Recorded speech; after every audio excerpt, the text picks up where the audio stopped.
Welcome in to another FFPC live draft coverage. Tonight, we are covering the FFPC Main Event. $1 million grand prize is on the line, a $5.9 million prize pool. If you want to hop in, myffpc.com.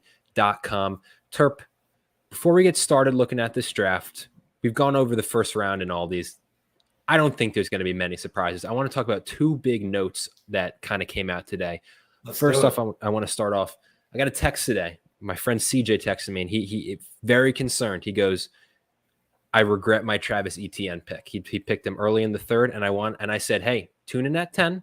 My guy Terp is going to come in here and reassure you. James Robinson, running backs coming off ACL injuries, do not worry me. Just stop. He's going to play. Yippee! What's he going to get? A couple carries. He's not going to be any factor when it comes to Travis Etienne. I love this news. This news is great because I still have a couple main events left, and I might add another one just because of this news. Why are people worried about James Robinson? Etienne is the guy. Trevor Lawrence is the guy. They were teammates. They just stop with this James Robinson. I've drafted all these teams. I don't even know how many at this day. My wife asked me tonight, and I was like, yeah, I don't know. I forget. James Robinson's on 0 of them. 0. And he won't be on any. If James Robinson beats me, I'm fine with it. And I think I was seeing people very nervous about the Robinson news was kind of expected. Like we expected at least roughly a couple weeks ago, there was the reports are like he's probably going to be ready. So if you're changing your mind on ETN based on today's news, you're 2 weeks, 3 weeks late. Then you should have got it out of the You should have saw that it was coming. He was back practicing. Clearly, the coaches thought he would be ready, if not week 1, right after there. So if he was that big of a worry to you, then you shouldn't have took Travis Etienne. This news today shouldn't change anything. Yeah, and then other big news really has been going under the radar, and that's Allen Lazard dealing with an injury. Really hasn't really been too talked about. He's questionable, it seems like, for week 1. Honestly, seems almost doubtful based on the way they're talking about it. You hate Allen Lazard, as everyone who's viewed these streams for knows. Are you buying any Packers receivers that maybe are at a discount? I know you mentioned last night the Dobbs, but Christian Watson on the Pat McAfee show today. I saw it. I was listening. For Christian Watson. I'll take all the praise I can get. One of those two guys are going to be very, very good fantasy players. The question is who? One of those guys are going to take Allen Lazard. No. Sammy Watkins. No. Randall Cobb. No. Robert Tonyan. Maybe. But one of those two guys are going to emerge. It's just a question of, hey, if you're taking an 11th or 14th round pick, I don't see a problem taking both of them. And just hopefully one of them is the next big thing. If they are, you cut the other one, you move on, and you have a 14th round pick that could be Aaron Rodgers' favorite target. Yeah, I mean, you always say friends don't let friends draft Allen Lazard, and lo and behold, the Allen Lazard hype is up to a hot start. I want this news to just come. I want him to practice tomorrow. I don't want any bad press about Allen Lazard. People, I made a bet today on Twitter today: Kadarius Toney versus Allen Lazard, and Travis Etienne versus James Conner. I should just ask the guy to send me the money already because I don't see there being any way that I lose. I just don't. Yeah, he's listening to this show right now. He was asking me to bring him on, but I just don't see there being any way I lose unless there's some catastrophic injury. Like he gave me a list of 6 guys to pick from against Allen Lazard, and I mean, I think Kadarius Toney's his best chance to win. I mean, we can get into Toney later, but there's nothing that gets you more fired up than some Lazard hate. Let's go into the draft. We're well underway into that first round here. Started off, interesting start. McCaffrey Surprise 1, early. Eckler at 2 over Jonathan Taylor, and then we kind of go on we're still, again, the same combination of 6 in some order. Justin Jefferson, Kupp, Jamar Chase, Kelsey goes, and then Diggs and Devontae Adams. I haven't really talked about much. Devontae Adams, dude, we've known best receiver in the league. Personally, that's my opinion. He goes to an offense where his college quarterback, one of his best friends, is going to be throwing him the ball a ton. He goes Josh McDaniels' new coach, known pass heavy offense. Are we undervaluing Devontae Adams? What's the concern? Why is he not going with the Jefferson, Kupp, and Chases in your mind? He definitely is the one, first round pick that I'm probably underexposed to compared to the field. A lot of people are high on him. I just come over from a new team. I mean, he had everything with Aaron Rodgers. It was him and Aaron Rodgers, and everybody else was just way secondary. Now I feel like Carr has that rapport with Renfro. He has that rapport with Waller. Yeah, Adams is the best receiver in football in some people's eyes, but he's still coming to a new team. Josh McDaniels is still going to run the football. So will he get the same amount of targets? I know they have the Fresno State, Carr Adams, connection type of issue, but I'm just a little down on Adams. He's definitely a guy that, I would take at the end of the first, beginning of the second type of situation. Like if the guys that I like better weren't there for some weird reason, but I just feel myself like I'm passing on him on every draft, and it could come back to bite me, but I just don't feel like his ceiling's as high as some of these other guys, the Diggs, the Cups, the Chase, the Jeffersons of the world. I think, yeah, you make a good point. Compared specifically, I would say to Jefferson, Cup, and Diggs, I just don't think you're maybe seeing the target share that we've come used to. And Jamar Chase is obviously, he's just going to have so many boom weeks. But I do think there's something to be said, Davante Adams. He's actually going to a more accurate quarterback, which is like he's going to a more accurate quarterback. Waller and Renfro going to take away more coverage. Well, that's what's so crazy about Davante Adams is he was, again, as you said, he was the only receiver besides Aaron Jones, if you count that, in Green forever. Bay. And it's still not like it's been like that for just a year or two. It's forever since he's been there. It's been him and nobody. And he's still dominated. So there's part of me that sometimes feels that even me, I'm undervaluing like this Adams CD start for this team. I think is fantastic, and I love seeing that because I feel 1,000%. like you've seen Adams slipping into early round 2, and I just think it's a bit crazy because he's gonna get targets, best receiver, and he goes to arguably a better offense. In a division that is shootout city. Yeah. I mean, I know people say the defenses are better, obviously in Denver and Chargers. Kansas City has the Mahomes without Tyreek question, but those games should be shootouts, especially late in the season. So Carr is definitely a guy that I've been targeting a lot more because he's free pretty much in draft. I mean, there's no problem whatsoever to start with Derek Carr as your starting quarterback if you miss out on the top guys. I don't see there being any downside to that. That division, genuinely for fantasy purposes, may be the greatest division ever. Every team is loaded. The Chiefs receivers, maybe a question. I mean, I would say running back. It's really probably Raiders running backs and probably Chiefs running backs too. Besides that, the Chiefs have some questions, but they still have Mahomes and Kelsey. Yeah, and they still have plenty of speed and Juju, Stein, more upside. One of the best play callers in Andy Reid. So I mean, it's tough. That division it's fantasy goodness. It's genuinely just amazing. Alvin Kamara continues kind of moving up, which I love after I went on my mini rant while you were frozen yesterday, and I told you about Alvin Kamara and why I should be going higher. Closing out that first round, Dalvin Cook, DeAndre Swift, Saquon Barkley, and then starting the second, Mark Andrews, Alvin Kamara, Derrick Henry, CeeDee Lamb, Kyle Pitts, Najee Harris, and Joe Mixon.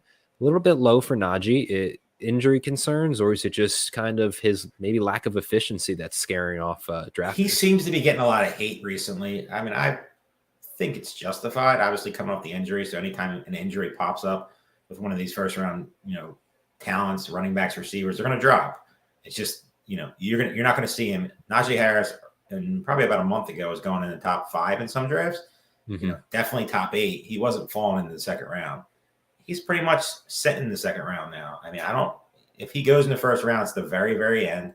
And so it just makes a lot of sense. I mean, and with this build with Travis Kelce, it's not the worst pick in the world.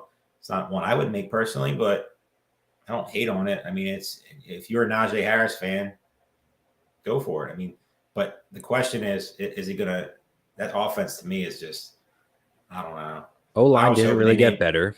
I was hoping they named Kenny Pickett the starter personally. Yeah. I feel like that's the right move, but they're definitely a win now team, as constructed, great receivers, really talent on the outside, solid tight end. So I just don't think Najee Harris has the upside of DeAndre Swift, of Saquon Barkley, of Alvin Kamara. And in these type of drafts, I think that's what you need. I mean, Najee Harris last year was incredibly reliant on just a ridiculous target share, and he just caught most patches. A lot of dump offs. So many dump offs because Big Ben had a noodle arm. So assuming Pickett now, but then I go back and forth with Najee because I think this is where he should be getting drafted. But that O-line stinks. You have a rookie quarterback. Maybe those dump offs are still there, but I think that they might continue. I have to anticipate some regression there. The O-line didn't improve. His yards per carry was terrible. He only had one total carry last year, I believe, of over 20 yards. Might have been 25 yards. The explosion's not there. He's really reliant on those dump offs and touchdowns. And I think that's where when you have guys like Alvin Kamara, Saquon, Swift, who are almost guaranteed not only the explosive plays, but a ton of catches. Little running back here run after, including Najee, Joe Mixon, Fournette, Javonte, and Aaron Jones. Fournette, middle of the second, despite the news that the Bucs were supposedly going to try and cut down on his workload a bit, 10 to 15%. We'll see if they actually follow through with that. We talked about it last night. If White can pass block, he will play. Yeah. If he can't pass block, he is not going to be on the field. Let's just face facts. Tom Brady is not going to go. He already has O-line questions as it is. He's not going to stand back there and have, running backs Olay on blocks and just let him continue to get hit. He's 45, 46. I don't even know how old he is. 45. So, no, I don't think it's as big as worry as people were. I think White's just a talent. That's why he's going to be on the field. I mean, if he could figure out somewhat the pass block, he's a great value in draft right now. I mean, elite set of hands coming to the draft. Team one was really intrigued to see their draft, knowing who's drafting, but they were set up brilliantly with that running back run to go receiver on this turn to pair with Christian McCaffrey, and I think they did it brilliantly. Tyreek, is there any concerns from you of a slow start, new offense? I mean, he's going from Patrick Mahomes to Tua. There's got to be a little bit of concern there, but I would personally assume with Mike McDaniel, he figures out a way to get his best player the ball. I would think so. I just think Mike McDaniel is going to try to be the smartest guy in the room, Kyle Shanahan type of situation where you would think Tyreek Hill gets the ball a ton, especially with a little bit of questions with, obviously Jalen Waddle being hurt. Mm-hmm. No real tight end, no real third receiver to worry about. Running backs are a question. I mean, I'm a Chase Edmonds fan, but there's still a question, and Mostert's still there. So you would think he figures out a way to get Tyreek Hill the ball. I'm not on him this year. I would pass on him for certain, a couple other guys, Pittman, Sutton, we know. I just think their upside is higher. I know, Tyreek Hill is going to have them flash games, but the Tua arm strength still scares me. And people can try to, show the clips, but if you watch the last preseason game, Tyreek Hill was running down the field and he missed them. Mm-hmm. Yeah, of course he caught the ball, but he should have been still running for a touchdown. He had to come back, catch the ball, got tackled. And if that's going to continue to happen, Tyreek Hill is going to get frustrated. He got frustrated with Patrick Mahomes. You saw the times where he was frustrated. What's he going to do with Tua? And Mike McDaniel's already said, I'm running the ball 30 times. So if that's the case, it could be a slower offense, and that's definitely a worry for Tyreek Hill. I think one thing I'm going to disagree with you on, though, you say Mike McDaniel is going to be trying to act like he's the smartest. I think he is the smartest guy in the room. I think Mike McDaniel's a fantastic coach. To him. I'll give him that. I just sometimes wonder, the talk is of running the ball more. That O-line was the worst O-line, one of the worst O-lines like historically in terms of PFF grades, the sacks they gave up. So, and that they didn't really improve it that much. So can you run the ball a little bit, but still they spent all that money on Tyreek. They brought in Cedric Wilson, which seems like a worthless signing at this point. Yeah. He's not a solid third receiver, but with Waddle and Hill, you really shouldn't need a third receiver. And if you do, he should run free down the field every time. But they brought in a lot of running backs, obviously, with Chase Edmonds and Mostert. I don't know. Something about the Miami this year. A lot of people are on them. I'm not one of them. Yeah, I think it's just scary going for Tyreek to just go from, and he's also because he's getting paired with a wide receiver in Waddle, who we know hogs so many targets. I mean, I could very well see. I think Tyreek, the big plays are going to be there time to time, but I think for both, I mean, you look at what Waddle did is I think Tyreek's going to be similar, just a lot of short passes and then yak opportunities. You would think a good coach would get him the ball in space and let him go, like you said, the yak. Yeah. Tyreek Hill with the ball in his hands is electric, no matter what it is. And one thing Andy Reid always figured out a way is how to get Tyreek Hill the ball.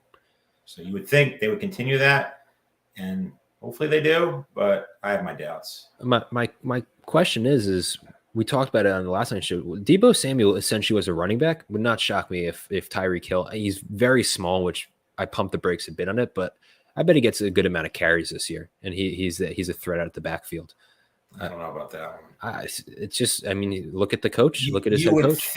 You would think that they would try to put him in that role, but if I'm not mistaken, Deebo Samuel is a man. Tyreek Hill is No, a smaller dude. Tyreek I did can't it see though. him taking the hits. Jet sweeps in the Chiefs. The Chiefs did utilize Yeah, him.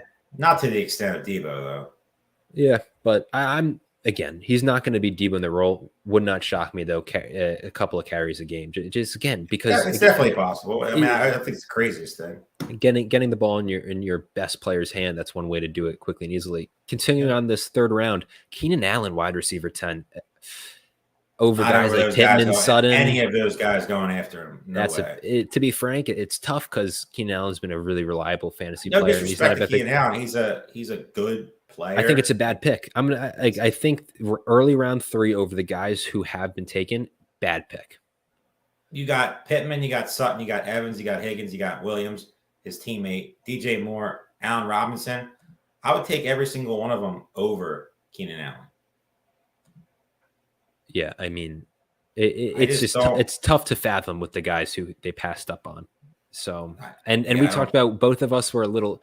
I like Deebo still, but there's just something about it. The Ayuk rise, his lack of usage, and the passing game down the stretch. The uncertainty with Trey Lance as a passer. Less accurate quarterback, which hurts. The iffy wide receiver room, and Eckler second over Taylor. I mean, go get your guys right now. Go get your guys. I guess Team 3 took Travis Etienne. I mean, if you're going to start running back, I guess this is one way to do it. I like all the guys. I like the upside of Etienne and Jones, especially as a pass catcher. And Jonathan Taylor falls to you at 3. It's not a build that like is popular. Everybody hates any 3 running back start builds this year. But I mean, if you're going to do Taylor at 3 is a good value. Aaron Jones with his pass catching ability. ETN, all the hypes around them, which is obviously, great. And if you can figure out a way, the only problem is the wide receiver run's just going to wipe it out. So they're going to be starting the Marquise Brown as a wide receiver 1, which might seem great, but I'd rather have Marquise Brown as my wide receiver 3. And then you're going to be looking at the Jerry Judys of the world. And I like Jerry Jeudy, but the team just looks different. And if you get one injury down one of those 3 guys, you're going to be in a world of hurt at your other positions. Yeah. Continuing the draft, Michael Pittman, Cortland Sutton, Mike Evans, T. Higgins, Mike Williams, DJ Moore, big receiver on there, Josh Allen, Allen Robinson, and Jalen Waddle caps off round 3. We talked about Cortland Sutton a lot. We talked about Evans last night. We haven't really talked about Michael Pittman. It just seems like a guy. I honestly don't know what you think of him. Just seems like a guy that you would love, though. Love him. Who doesn't this year? The hard part with Michael Pittman is he's right there with Cortland Sutton. Mm-hmm. And I just feel like if they're both there, I always take my guy. Yeah. So, Michael Pittman's in my top 5 of guys that I would put out there. Okay. Of guys I'm banking on everything. Michael Pittman is one of my highest owned receivers. Love him. Love his talent. Love his position. Matt Ryan's going to force feed him the ball. I think they're going to be throwing the ball a little bit more in Indianapolis than people think. I believe a little bit in the Jonathan Taylor, news. I think that might be a little smoke and mirrors. We talked about last night with Hines, but Michael Pittman's the only guy there. Yeah, Alec Pierce, Paris Campbell, and the tight ends, but Michael Pittman's an alpha. Yeah. So it's hard not to love him this year, and everybody loves him. If I'm number 1, which I know the number 1 owners very well, they're very, very. They know what they're doing. Mm-hmm. To me, it's McCaffrey, Pittman, Sutton. All day, every day. Okay. AJ Brown's not a bad pick. I don't hate the AJ Brown pick.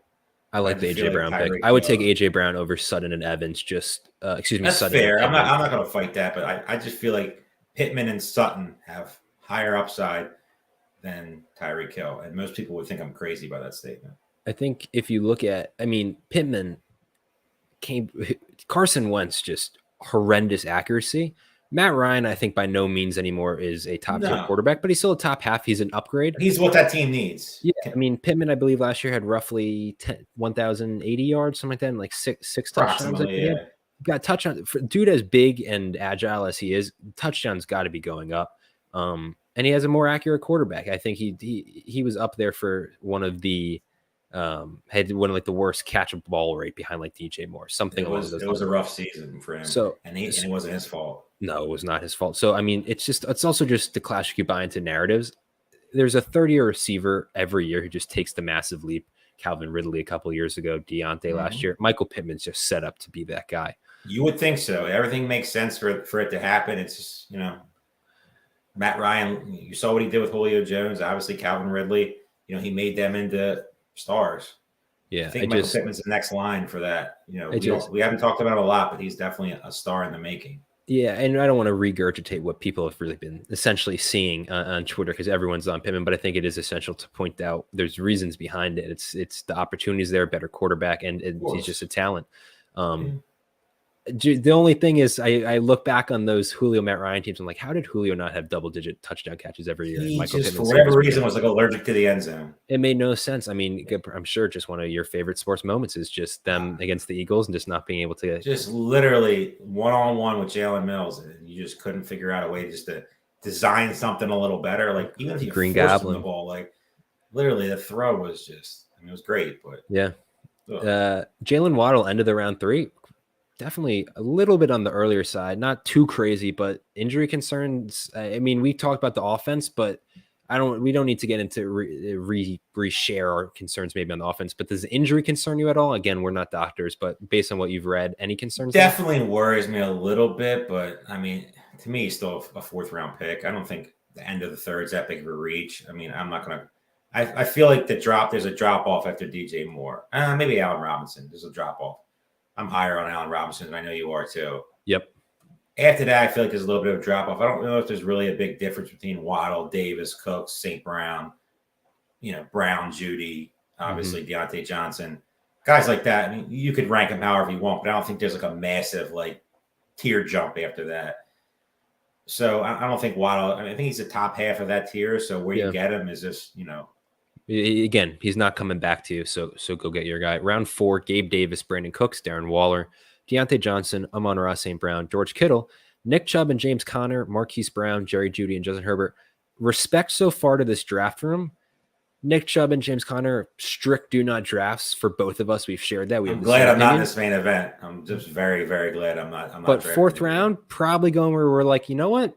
Sure. He's still painful to click, especially Nick Chubb. James Conner, fine in the 4th round. I'm not a James Conner guy, but in the 4th round, whatever. I mean, it's if you like him, take him because you're not. It's not like he's falling much farther. But Nick Chubb is just.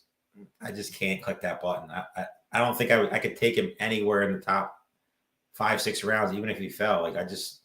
Something about him. I love the guy. I love the talent, but Hunt, no quarterback, and sitting there with Johnson still lurking, as a 3rd guy. I don't know. I'm just totally off. Last night, I think with the draft we did, he went in the 2nd round. So yeah, I mean, that was he's definitely a guy that's all over the place. He's a roller coaster in drafts right now. Chubb has been going 3.7 in FFPC main events last 2 days. James Conner 3.10. So both of them go way later than usual. Gabe Davis, I asked you yesterday, high stake bros, who they're on. You said Javonte. I don't really know if high stake bros are necessarily on Gabe Davis because it's so split. I'm off. And just because the market price, the uncertainty, the playoff game, the opportunity is there, but Isaiah McKenzie's there. That's fair. James Cook. I can't. There's so much unknown versus proven products. I love unknown. I thrive on unknown. I know you do. That's why I love Gabe Davis. I just can't do it. To me, like I said, we talked about that tier of guys. I mean, you look at all those guys that are in that tier. Gabe Davis is the top of it for me. And I know a lot of people are on the opposite end. They're Gabe Davis haters, and they just think that the playoffs is just like a smoke and mirrors type of situation. But with Josh Allen, I feel like they take the next step this year. Him and Diggs, I could see a Peyton Manning type of offense with the Demaryius Thomas, Eric Deckers of the world when they blew up that one year. I could see that being the case this year with these 2 guys. I don't think it's that crazy of a statement to make. I'm off Gabe Davis because of really the price. What I do believe, though, is there's a high chance that guy leads the league in receiving touchdowns. Where's the price? You said the price, obviously 4th round price. Where are you okay with him? Obviously, 5th round, is he worth it? Fifth, mid-5th, I'd say at that point. But for me, looking at it, who's been drafted so far, I'm not taking him over Brandon Cooks. I'm not taking him over Deontay. Give me Amon-Ra. I love Marquise Brown there. Right around maybe in this draft, I'd say the Jerry Jeudy Bateman, because I think you're getting into some similar unknowns. But Terry McLaurin, I'm taking, even though it's Wentz and we have the issues, give me Terry McLaurin. That guy seems like he's quarterback proof. He's another guy we haven't really talked about that's just totally like ignored. Nobody talks about him. Like he's Yeah. not moving up. He's not moving down. 5th round. I mean, it just seems like it's like a good spot for him. Dude, this Obviously, team, running back, issue, and then they get Judy and McLaurin. Perfect, right? I feel like you still gotta have love the that. you still have the Wentz issue, so that you have that you're worried about, Mm-hmm. and then it's 5th round. It just seems too good to be true. Yeah, but you say the Wentz issue, and as crazy as it sounds, Wentz is the best quarterback he's played with. That's He's had to deal fair. with Dwayne Haskins, Taylor Heineke. He hasn't had good quarterbacks in his career. He literally, you're 100% correct there. He really hasn't. And he's been he's solid. Been dealing with like Drek at quarterback. Wentz has definitely been. It's DJ Moore. He's a Walmart DJ Moore in terms of the narrative. It's the exact same thing. Look, he's DJ Moore's quarterback proof. He puts up 1,000 yards and 4+. Now he's a better quarterback. Like I think Terry McLaurin should be going higher. But I'll say this again. I'm very thankful I'm not in this main event. I mean, this is like a nightmare of a draft that I could think I've seen so far. I mean, nothing, no value falling. All guys, running backs falling to where they should be. Elliott 5th round, Chubb 4th round, Connor 4th round. Guys that I don't like. Nobody's bumping them up. I mean, this is. There's generally been one pick that we've been like that's terrible, and that was Keenan Allen, which isn't even in the long run. That's like really about it. There's not like we can say we don't like players like the Gabe Davis and Yeah, but they're going where they're. But they're not like wild like picks. Like Elliott in the 5th round. Like I hate the guy, but in the 5th round, yeah, all right. And I told you I love Ezekiel and I love him at that value. The guy before him though, if we're just going to kind of jump to AJ Dillon. I just think you talk about how much we dislike the Packers. Lazard as their top option, rookies unknown. I've seen a couple of things where maybe their offense is bad. I just think they're just going to absolutely pound the rock. Like they're just going to run the ball down teams' throats. I think it's going to be a lot of like screens to Aaron Jones, screens to AJ Dillon. I mean, he's going to get a ton of goal line work. I think he's one of the safest players in fantasy football this year. I think his floor is what? What's his floor? Man, his floor is as safe as you're going to find right there. Yeah. I mean, if you look at every player in fantasy football, I'm talking about all the way up to Christian McCaffrey. AJ Dillon is one of the safest players because he's going to get plenty of work, and he is a league winner if something happens to Aaron Jones, because they're already behind those guys. And we talked last night about kind of home leagues. I just want to say, because I'm people watching here, come join any FFPC draft. If you have your home league, we all do, all die. AJ Dillon currently on ESPN. If you're on ESPN, it's do it on ESPN. 125. I think that is it's great coming to the FFPC. This is my first year working for them, and seeing you're tracking the ADP. You're like this is legit. People know this, and then you go to ESPN, and AJ Dillon is one that is the most drastic difference I've seen and the most ridiculous one. He's 125. Just of note for those who still have their home leagues alongside FFPC leagues, which are drafting through the weekend. 5th round, AJ Dillon, Ezekiel Elliott, Terry McLaurin, Michael Thomas, DK Metcalf, Juju Smith-Schuster, Breece Hall, Dameon Pierce, Dallas Goedert, and Chris Godwin. I mean, we love destroying teams. There's not really been a bad pick, but Dallas Goedert seems like a little bit of a reach to me for first legitimate reach I've seen. I mean, it's definitely a reach. It's probably a round and a half early. I mean, I don't think it's like crazy that some of the ones we've seen so far, but I mean, people get scared of the tight end in this league and they push them up a little higher than they should be. I haven't seen many Goddard over Schultz. I have Goddard over Schultz, but I haven't seen many drafters taking Goddard over Schultz. With that build, clearly a running back hating team with 4 stud receivers and then the tight end. I just feel like they could have filled that 5th round pick out a little bit more than Goddard and probably got him the next round. Yeah, and in our chat, someone's saying another one, Saquon Barkley. FFPC has been going, I believe, 10th overall, and ESPN he's 29th.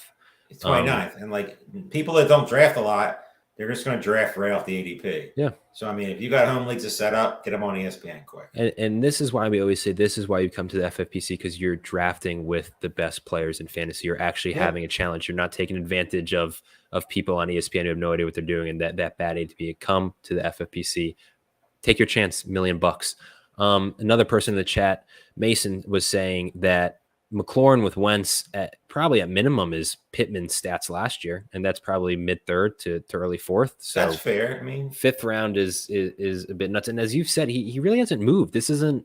He's not falling. I'll go look at his current we talk ADP. about guys who are built in like the Pittmans of the world, the Suttons of the world, the AJ Browns of the world that are getting a ton of hype. That are right in it, 2-3 turn right now. ETN, guys like that. T Higgins has been a little quiet. DJ Moore's moving up. He was a fourth, in some dress fifth round pick. Early on. Now he's stuck in the third round. But you haven't heard nothing from him. From McLaren. It's very, very interesting. Guys like that are guys that if you can add him as your third receiver and some builds your fourth receiver, with a stud running back, I mean, that could be a dangerous, dangerous team come the shootout at the end. And just for the record, Dallas Goedert, I said he was a bit of a reach. Now he's going 5.12. He's going end of the fifth in the last couple of days. That's surprising. I mean, it is surprising. Best ball. Yeah. But I mean, he goes a little higher there just because I just feel like tight ends, people get real scared of them there, and they're just pushing up a little farther than they should be. But I'm surprised because I think the one I just did a main event. It's still going on a slow draft. I got Dallas Goedert in the 7-1, I think it was, which to me was ridiculous value. A round later, yeah. And they just paired him Jalen Hurts as we kick off this 6th round. I like that. Elijah Moore, I didn't think Schultz and Elijah Moore cap off the 5th, excuse me, and then starting that 6th, Brandon Ayuk, Tony Pollard, Darnell Mooney, and Jalen Hurts.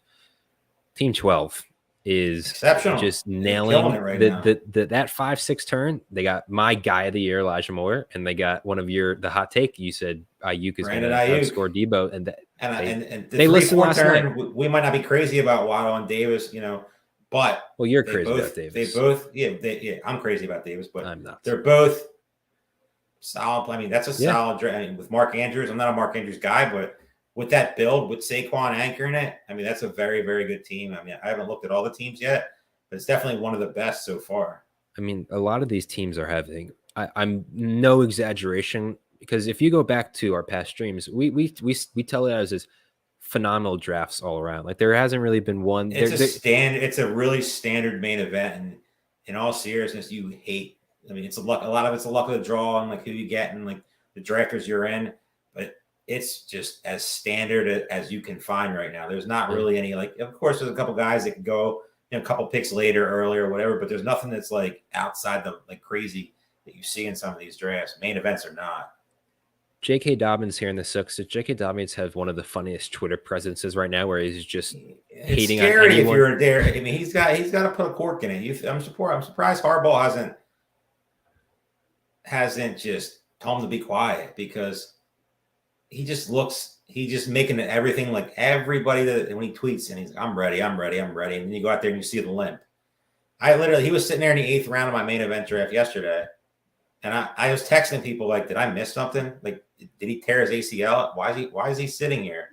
To me, the value was too good to pass up. And I'm not a J.K. Dobbins guy, but in that offense, it's going to be a predominantly rushing offense. It's really hard to pass him there. I'm definitely not taking him in the 6th round though. That's a reach for me. I think there's still a concern. Will he even be ready for week 1? And then he doesn't look 100%, but there's just a lot of risk associated with taking that. Again, you saw what he could do when he was healthy. Yeah. And that's obviously coming off an injury, still probably not 100%. And they don't really need to put him out there right away, which I hope they don't. I hope they sit him out for a week or two and just get him 100%. That would be great. But if he gets out there and forces his way out there, he can re-injure it, and that could be just a total disaster. Yeah, Patrick Mahomes goes right after him. Mahomes Kelsey stack, gotta love that. I mean, some good stacks going on. The Allen owner got Herbert, as we said, Hurts and Goddard, Mahomes and Kelsey, and you get people in the chat saying that I believe Team 6 they might start looking at Burrow in the next round, or should start looking at Burrow soon. There's also some mention in the chat that teams 5 or 7 shouldn't let them get Burrow. Do you abide by that in the main event or no? I don't. I mean, I don't understand like stack blockers. Like some people just don't. In main events, I don't think it's a requirement to stack. I just feel like it's a weekly league. Your goal is to win your league. After that, that's obviously you would like to have a stack like you saw with Burrow and Chase last year. I mean, that would be awesome. But you have to win your league to get there first. So To me, you take the best available player, but I don't believe in when people say like I'm taking Joe Burrow because he has Chase and I don't want him to get him. Do you actually like Joe Burrow? Because if you do, then fine. But if you're just doing it to block somebody else, somebody that might have like a Chase Higgins start, why? Like you don't even like Burrow. Why are you taking him? It makes no sense. Stack blockers are just weird people to me. Terp and Team 2 has jumped back into the lead with the hate list. Why are you drafting Josh Jacobs, let alone when you have Elliott, Austin Eckler Jacobs, and Allen, Samuel, Eckler? I mean, I'm trying. This it's really hard to be like mean and like just say a draft stinks, but Team 2 is really testing it because I mean, compared to the other teams, worst team in the league so far. But compared to some of the other drafts we've done, it's not the worst. But it's not the worst. You have no, two running like, backs. You don't need. Why are you taking Josh? People get caught up in these runs. That's like the one negative about being 1-2 or 11-12. Yeah. You sit there and you watch like, okay, Dobbins, Montgomery, Edmonds, Akers, and you're like, oh my God, if I don't get a third running back, I'm never going to get one. And you reach for Josh Jacobs for no reason when there's plenty of players out there that you could be taking. That Devonta Smith, Kadarius Toney, go down the list. I mean, Adam Thielen. You can go down the list of players that you could be taking right now over Josh Jacobs. And it just makes no sense for the build. And if you're going to take a running back there, like Ramondre Stevenson, they're just better. That's the name that pops to mind. Like if you're going to, don't do a guy. The upside zero with Stevenson. Where's the upside? A known running back timeshare who is again said, "Do not draft me," who the Raiders do not like, and doesn't really possess a lot of passing upside. Just terrible pick. Your friends up here in Team 1 pairing Lamar with Rashad Bateman. But then they draft Drake London. Or you're a Drake London hater for real reason. I am not really.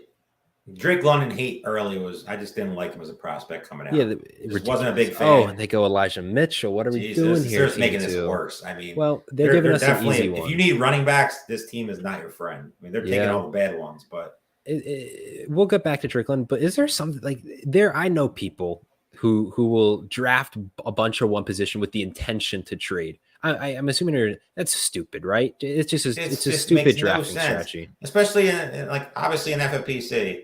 Hope they never will, but trading it doesn't exist. It never will exist with all the collusion possibilities out there and the money that we're playing for. You'll never see people trading. So like you can you're going to start Eckler, Elliott, Jacobs, Mitchell. I mean, I guess, but like I'd rather have. I mean, there's so many receivers he's got. This is crazy. This running back run. Yeah. If you're sitting there like Team 1, go back to it. Yeah. You took AJ Dillon over certain guys. Maybe I wouldn't. I'm fine with it. There might have been some receivers I would have jumped it, but now looking back, you literally have 4 very good receivers, number 1 receivers, and then McCaffrey with a very, very safe running back too, and the upside of Lamar. So exactly, and the stack there too, and the stack there. That I mean, you probably for like when they took Bateman and Dillon, they probably never thought Lamar Jackson would come back. Hurts got drafted over him, Mahomes got drafted over him. They never thought Jackson would come back, and that running back run was a dream for them. Mm-hmm. I'm sure they were sitting there thinking, "There's no way Lamar Jackson's coming back to us." That was the quickest pick they could make. I mean, we were kind of just going into that 6th round. What a standard draft, and then that running back run happens, and we're kind of in a weird spot all of a sudden with the wide receiver. Great receiver value right now. If you started Team 11, I'll use them as an example. You started Swift and Kamara. You have Pollard. Obviously the upside third guy. You can just keep pounding yellow right now and be in great position. Same thing with Team 12. Keep going. Why stop now? Just because what running backs are here that are really going to excite you? I don't think there's many that are left that are like maybe the Kareem Hunts of the world. Hopefully, hope he gets traded. But besides that, the drop-off's coming. So get the receivers because you're going to see a receiver run crazy coming up here soon. People in the chat talking a little bit about Team 7. Honestly, we kind of overlooked it. They went Kelsey and then Kittle, a double tap tight end.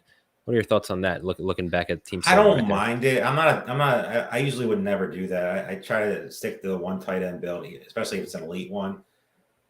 Does it have potential to win? Of course it does. But the construction is just a tough one for me.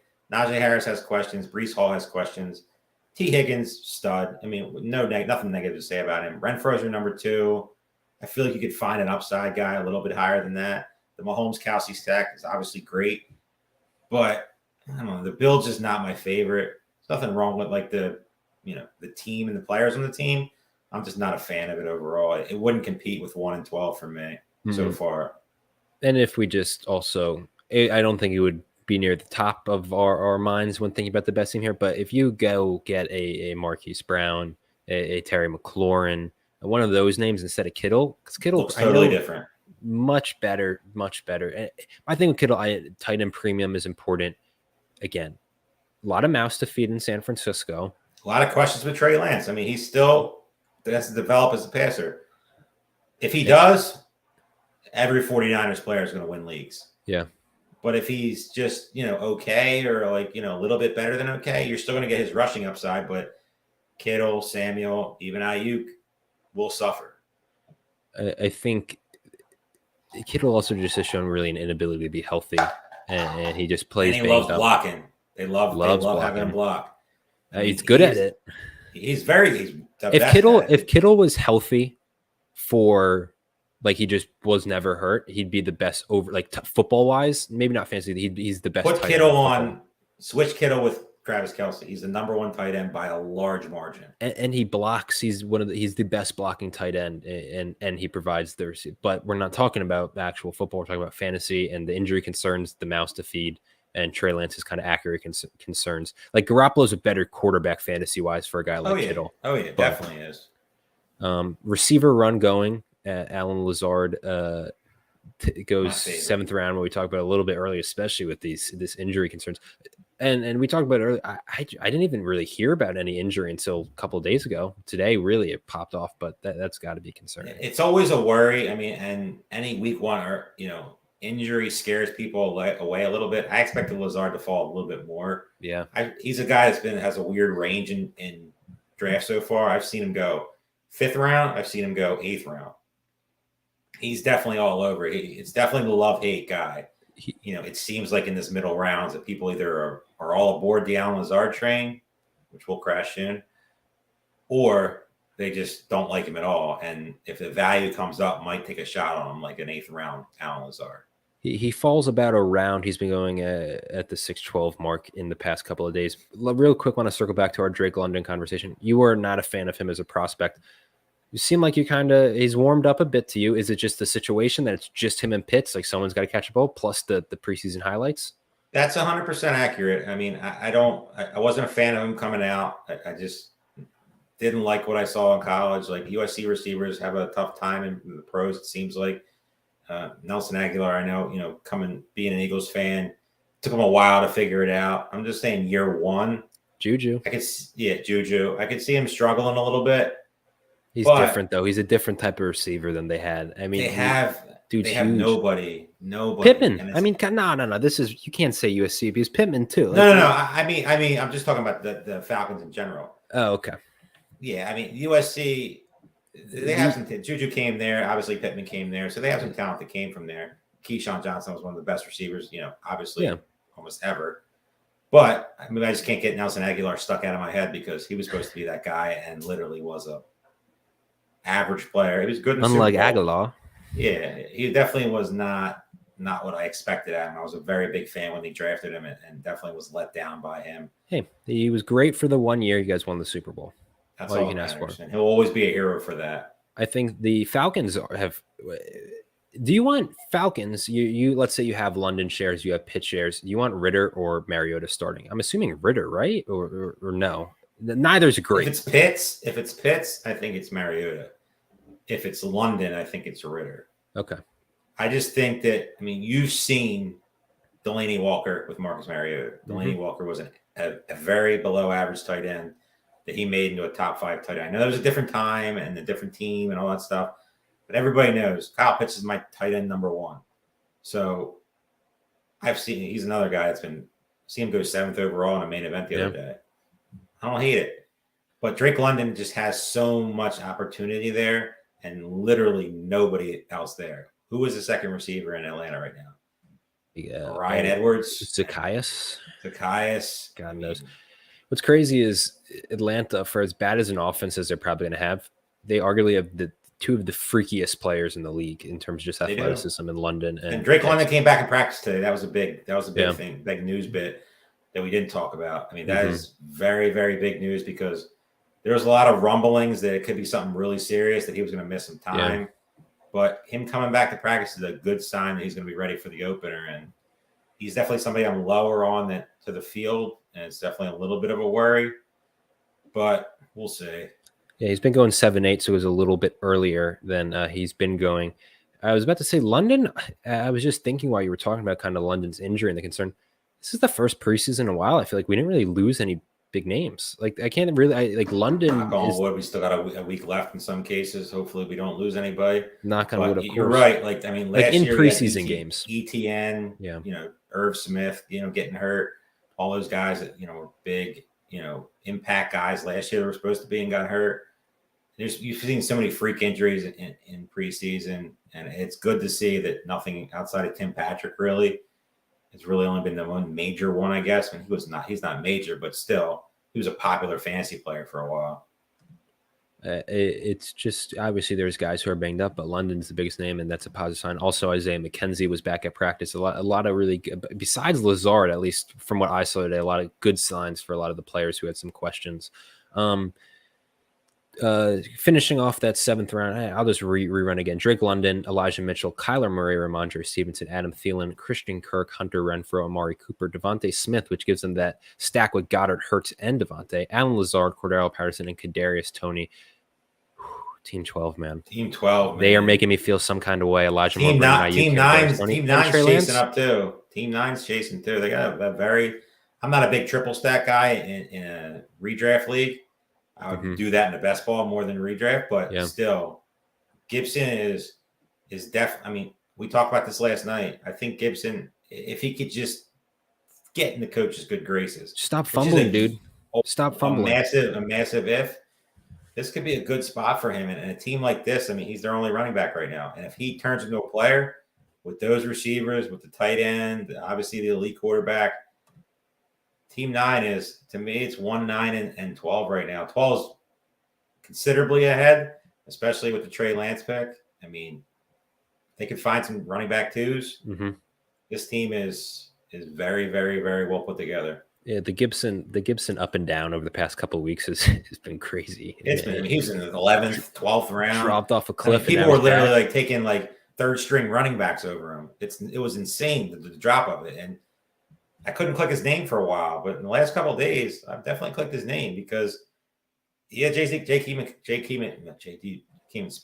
McKissick's still there, but there's nobody else. And Brian Robinson, I'm going to say he doesn't play much, if any, this year. Interesting. I know they put him on the PUP list, but yeah, I mean, until he gets out there and starts running and training and getting back out on the field, I mean, that's the mental thing too. I mean, he got shot in the leg. Like, it's not just like it's like a little, calf injury. Us fantasy owners are really kind of overplaying that. You just say, oh yeah, he'll be back. Storm on the he'll be back out there. It's football. He'll get out there. Like, first time where he hears a sound or something like that, like he's a tough kid. Times. Obviously, he's a tough kid. Like even thinking about coming back, but I just don't think he's going to play much this year.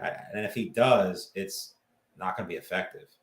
Yeah, Antonio Gibson, I think, might be number 1 on the list of guys who I just don't know what to think about. Like, I just have no idea what to do with them because the talent is there. He's so good. He genuinely is so good. He is so talented. You've seen like that run against Buffalo last year. Just a talent that he possesses. But he's also, not in favor of the coaches, which is a big worry with a veteran coach like Ron Rivera. But like he's definitely on the top of the list of like. Man, just an upside. He's a first round, second round talent, like he was going last year. But 8th round with that build, I'm in. Yeah. Real quick in the chat, a couple of my boys from back home talking just to spell the notion. He said, "Fun fact: Aidan is 6'6" and can't dunk." Not true at all. We can dunk a basketball. Total disrespect. I hate when your boys come on here and just total disrespect. I was debating, like, I'm not going to say anything, but I realized this is public. We could have put it out there. Who cares? Who knows how many views we're going to get on this? Doesn't matter. We had a good amount so far. I can't have that slander out there. Round 8: Trey Lance, Robert Woods, Clyde Edwards-Helaire, Antonio Gibson, George Pickens, Rashad Penny, Devin Singletary, DeAndre Hopkins, Kareem Hunt, Kenneth Walker, Dawson Knox, Cole Kmet. Is there anyone in the Bills backfield you're touching this year, or are you just staying far, far away? I mean, I don't mind Devin Singletary or James Cook in best ball. James Cook more in redraft because of the upside. But I don't understand. Like, I watched Devin Singletary in the playoff run last year, and he was a really good running back. They clearly don't think that because they brought James Cook in. That they're talking about giving Zach Moss run for whatever reason. I don't know. So that is very worrisome to me. But James Cook's the guy that I would want to own. He's the guy with the upside. You've seen the breakaway ability at Georgia. I just feel like, same thing. If he can pass block, but I don't know if he really needs to in that offense because there's a lot of quick throws, and he's definitely the receiving upside guy. So James Cook's the guy that I'm targeting more than Singletary. Zero Zach Moss. It's funny because Gabe Davis got the bump largely because of opportunity and the playoff run, and Singletary kind of had a forgotten great run. I mean, he was outstanding. You could say Singletary was their best offensive player. I don't think that's the craziest thing in the world. It's not. I mean, not named Josh Allen, obviously. Sure, yeah, he agreed. It just. I mean, Diggs wasn't great in the playoffs. I'd love to see Devin Singletary stock if they didn't draft James Cook. May have been touching third round. I would say third, fourth round, yeah. But the James Cook thing just kind of says that they don't really have as much confidence as we think they should in him, which worries me a little bit because a team that they clearly want to take the next step. It's Super Bowl or bust in Buffalo. Yep. The talent's there on both sides of the football, all the additions, with Josh Allen taking the next step. Buffalo is the clear favorite in the NFL. I think it's a big drop off after that personally, but they're also in a very, very, very tough conference. If you're picking a team, just a sidebar, to win the Super Bowl, who's your prediction right now? Denver. Broncos country. Let's ride. It's all about Russ. That division is loaded. I mean, the defense is great. It is. I mean, I'm just somebody like I could sit here and say the Eagles. I don't they have a chance. It's the craziest thing in the world. I think they're the third best team in the NFC. Always, Tom Brady's going to be in the running. I just think something about, Wilson. They got a very solid defense, good pass rush, good corners on the outside.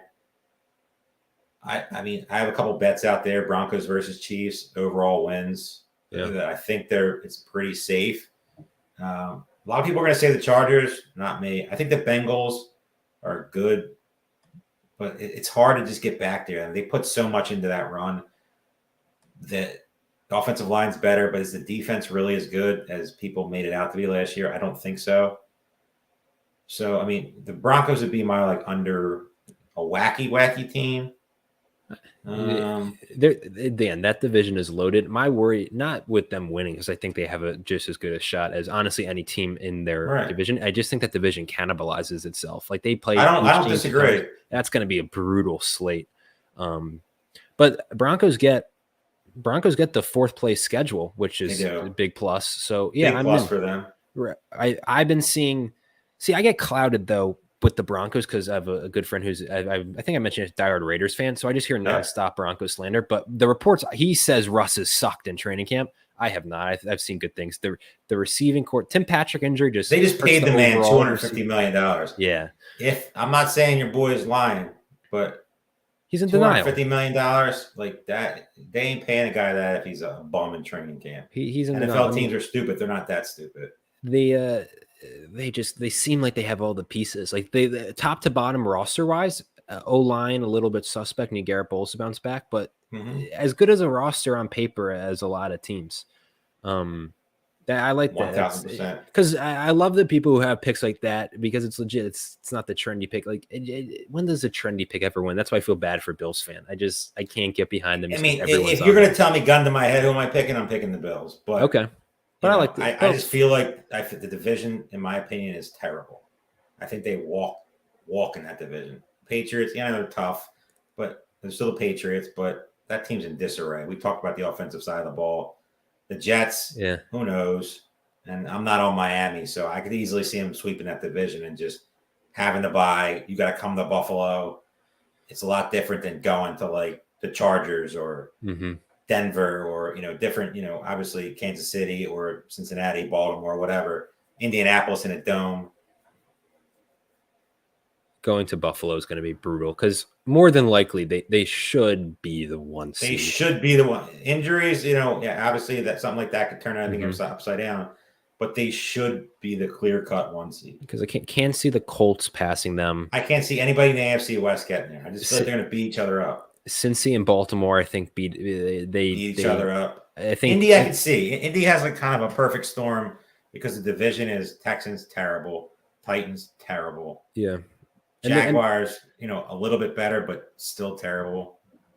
I think I'll have a take too while we're on this topic. Like, I don't think the Chiefs, they obviously have a chance. You got Patrick Mahomes. Like, I don't think the Chiefs make the playoffs. You don't think? Okay, well, you're kind of there. I'm just saying, like, Chiefs. If I'm writing down teams that I can think actually can win a Super Bowl, Chiefs aren't on it. I think Kansas City is the 4th place in that division, and that's not a bad thing too, because I think no. Kansas City and 3 other divisions would be the best team. I wonder if it's possible for all 4 of those teams to finish above 500. Like, I'm sure there's some scenario. Like, probably is. It's definitely a scenario, but one team is going to have a disaster of a quarterback injury or just O-line issues, and they get behind the 8 ball. And then I just think Kansas City is on paper, which you still have Patrick Mahomes and Andy Reid, so you got a chance against anybody. I think they're the worst team in the division. Yeah. It seems to me, at least, like, I'm with you. Broncos is the safest team to me in that division. But none of those teams. I think the Chargers. I think the Chargers are the safest. Really, the Chargers just scare me because they choke every year in some every year. And the coach just last year, I like Brandon spots Staley. He was in. I like him too, but in a lot of big spots, Brandon Staley plays Madden. That's he the does issue. play Madden. That's why we like him. That's why we love him. We love going 4th down. Why, as a fantasy football player, what do you ever want to see a punt for? If it's 4th and 16, I want Justin Herbert out there throwing the ball. I don't care if they give up points. What does it matter to me? Just go out there. But, I mean, the decision he made against the Raiders to get into the playoffs, I mean, that's do you think, because we're going to cover the important topics here, not like we've bypassed the whole round of this draft. If Brandon Staley doesn't call the timeout, do the Raiders need it out, in your opinion? Yes. I don't know. And the coach even came out and said yes. I just feel like I just can't see it. Like, there was all that stuff like, oh, we were no, dude, you're playing a rival with the Chiefs. I had so much money on both. I had a ton of money on 0-0. I bought into the whole conspiracy thing. Yeah, and then I also had a ton of money on the tie. So with him calling timeout, I was livid, saying a lot of words that I can't say right now on the air. I knew people furious. I knew people who did the day before morning up. They did the Jaguars to win against the Colts, which was ridiculous odds, and the tie in that game. And trust me, I had everything. I was one of those people. And then watching him call that timeout, I literally almost put something through my screen. The 4th downs, at least I can process. It's just I have Justin Herbert's 2 yards. I don't care where it is. That decision was like, all right, even if they're like, what do you like? If they're kicking the field goal, they're going to call timeout. Like, there's no point. Just that was nutty moment. Why would the Raiders risk it? Why would the Raiders at that point? They knew a tie got them in the playoffs. Why would they risk throwing the ball and that ball gets tipped, a fumble, something freaky happens, and then the Chargers, are in position to win? It just was so wild. I don't think it's talked about enough either. Like, genuinely, if they tied, would have broken the internet. Like, we missed out on just seeing how if they would have tied, or if it would have been like a first play of the game, kneel down, and they just kneeled down for 4 straight quarters. Twitter might have shot down for at least a week. I think what people were underrating though is when those teams don't like each other. There's no way You're right. You're right. It was a hard fought game. I mean, but still, in that spot where they were in the game, it just don't call timeout. I mean, Raiders choked the game away. Who knows what could have happened? The game wasn't close. Been out. Yeah. It was Chargers, Justin Herbert in the playoffs. NFL would have loved that for the Raiders. They would have played Kansas City first. I'm pretty sure. Pittsburgh, that would have been an unreal game. Yeah, who knows what would have happened? Maybe they beat. Maybe they're in the Super Bowl instead of the Bengals, or the Bills are in the Super Bowl. Who knows? We can go the butterfly effect on that. Hypotheticals are always out. It's crazy. Hypotheticals are fun. Back to the draft. 9th round. Chris Olave, Zach Ertz, Traylon Burks, our guy Traylon Burks, Russell Wilson, Naheem Hines, Joe Burrow, Pat Freiermuth, Romeo Doubs, Melvin Gordon, Tom Brady, Tyler Lockett, and Sky Moore. We talked about Sky Moore and Traylon Burks both yesterday. Love seeing both of those picks. Team 12 really continues to crush it. They're getting cute, though. They're getting cute. I feel like they need to address the running back. Like Sky Moore, I love Sky Moore, but it's a little bit of a necessity right now. Darrell Henderson is your number 2. Is okay, but the running back run where you're drafting could get ugly really quickly.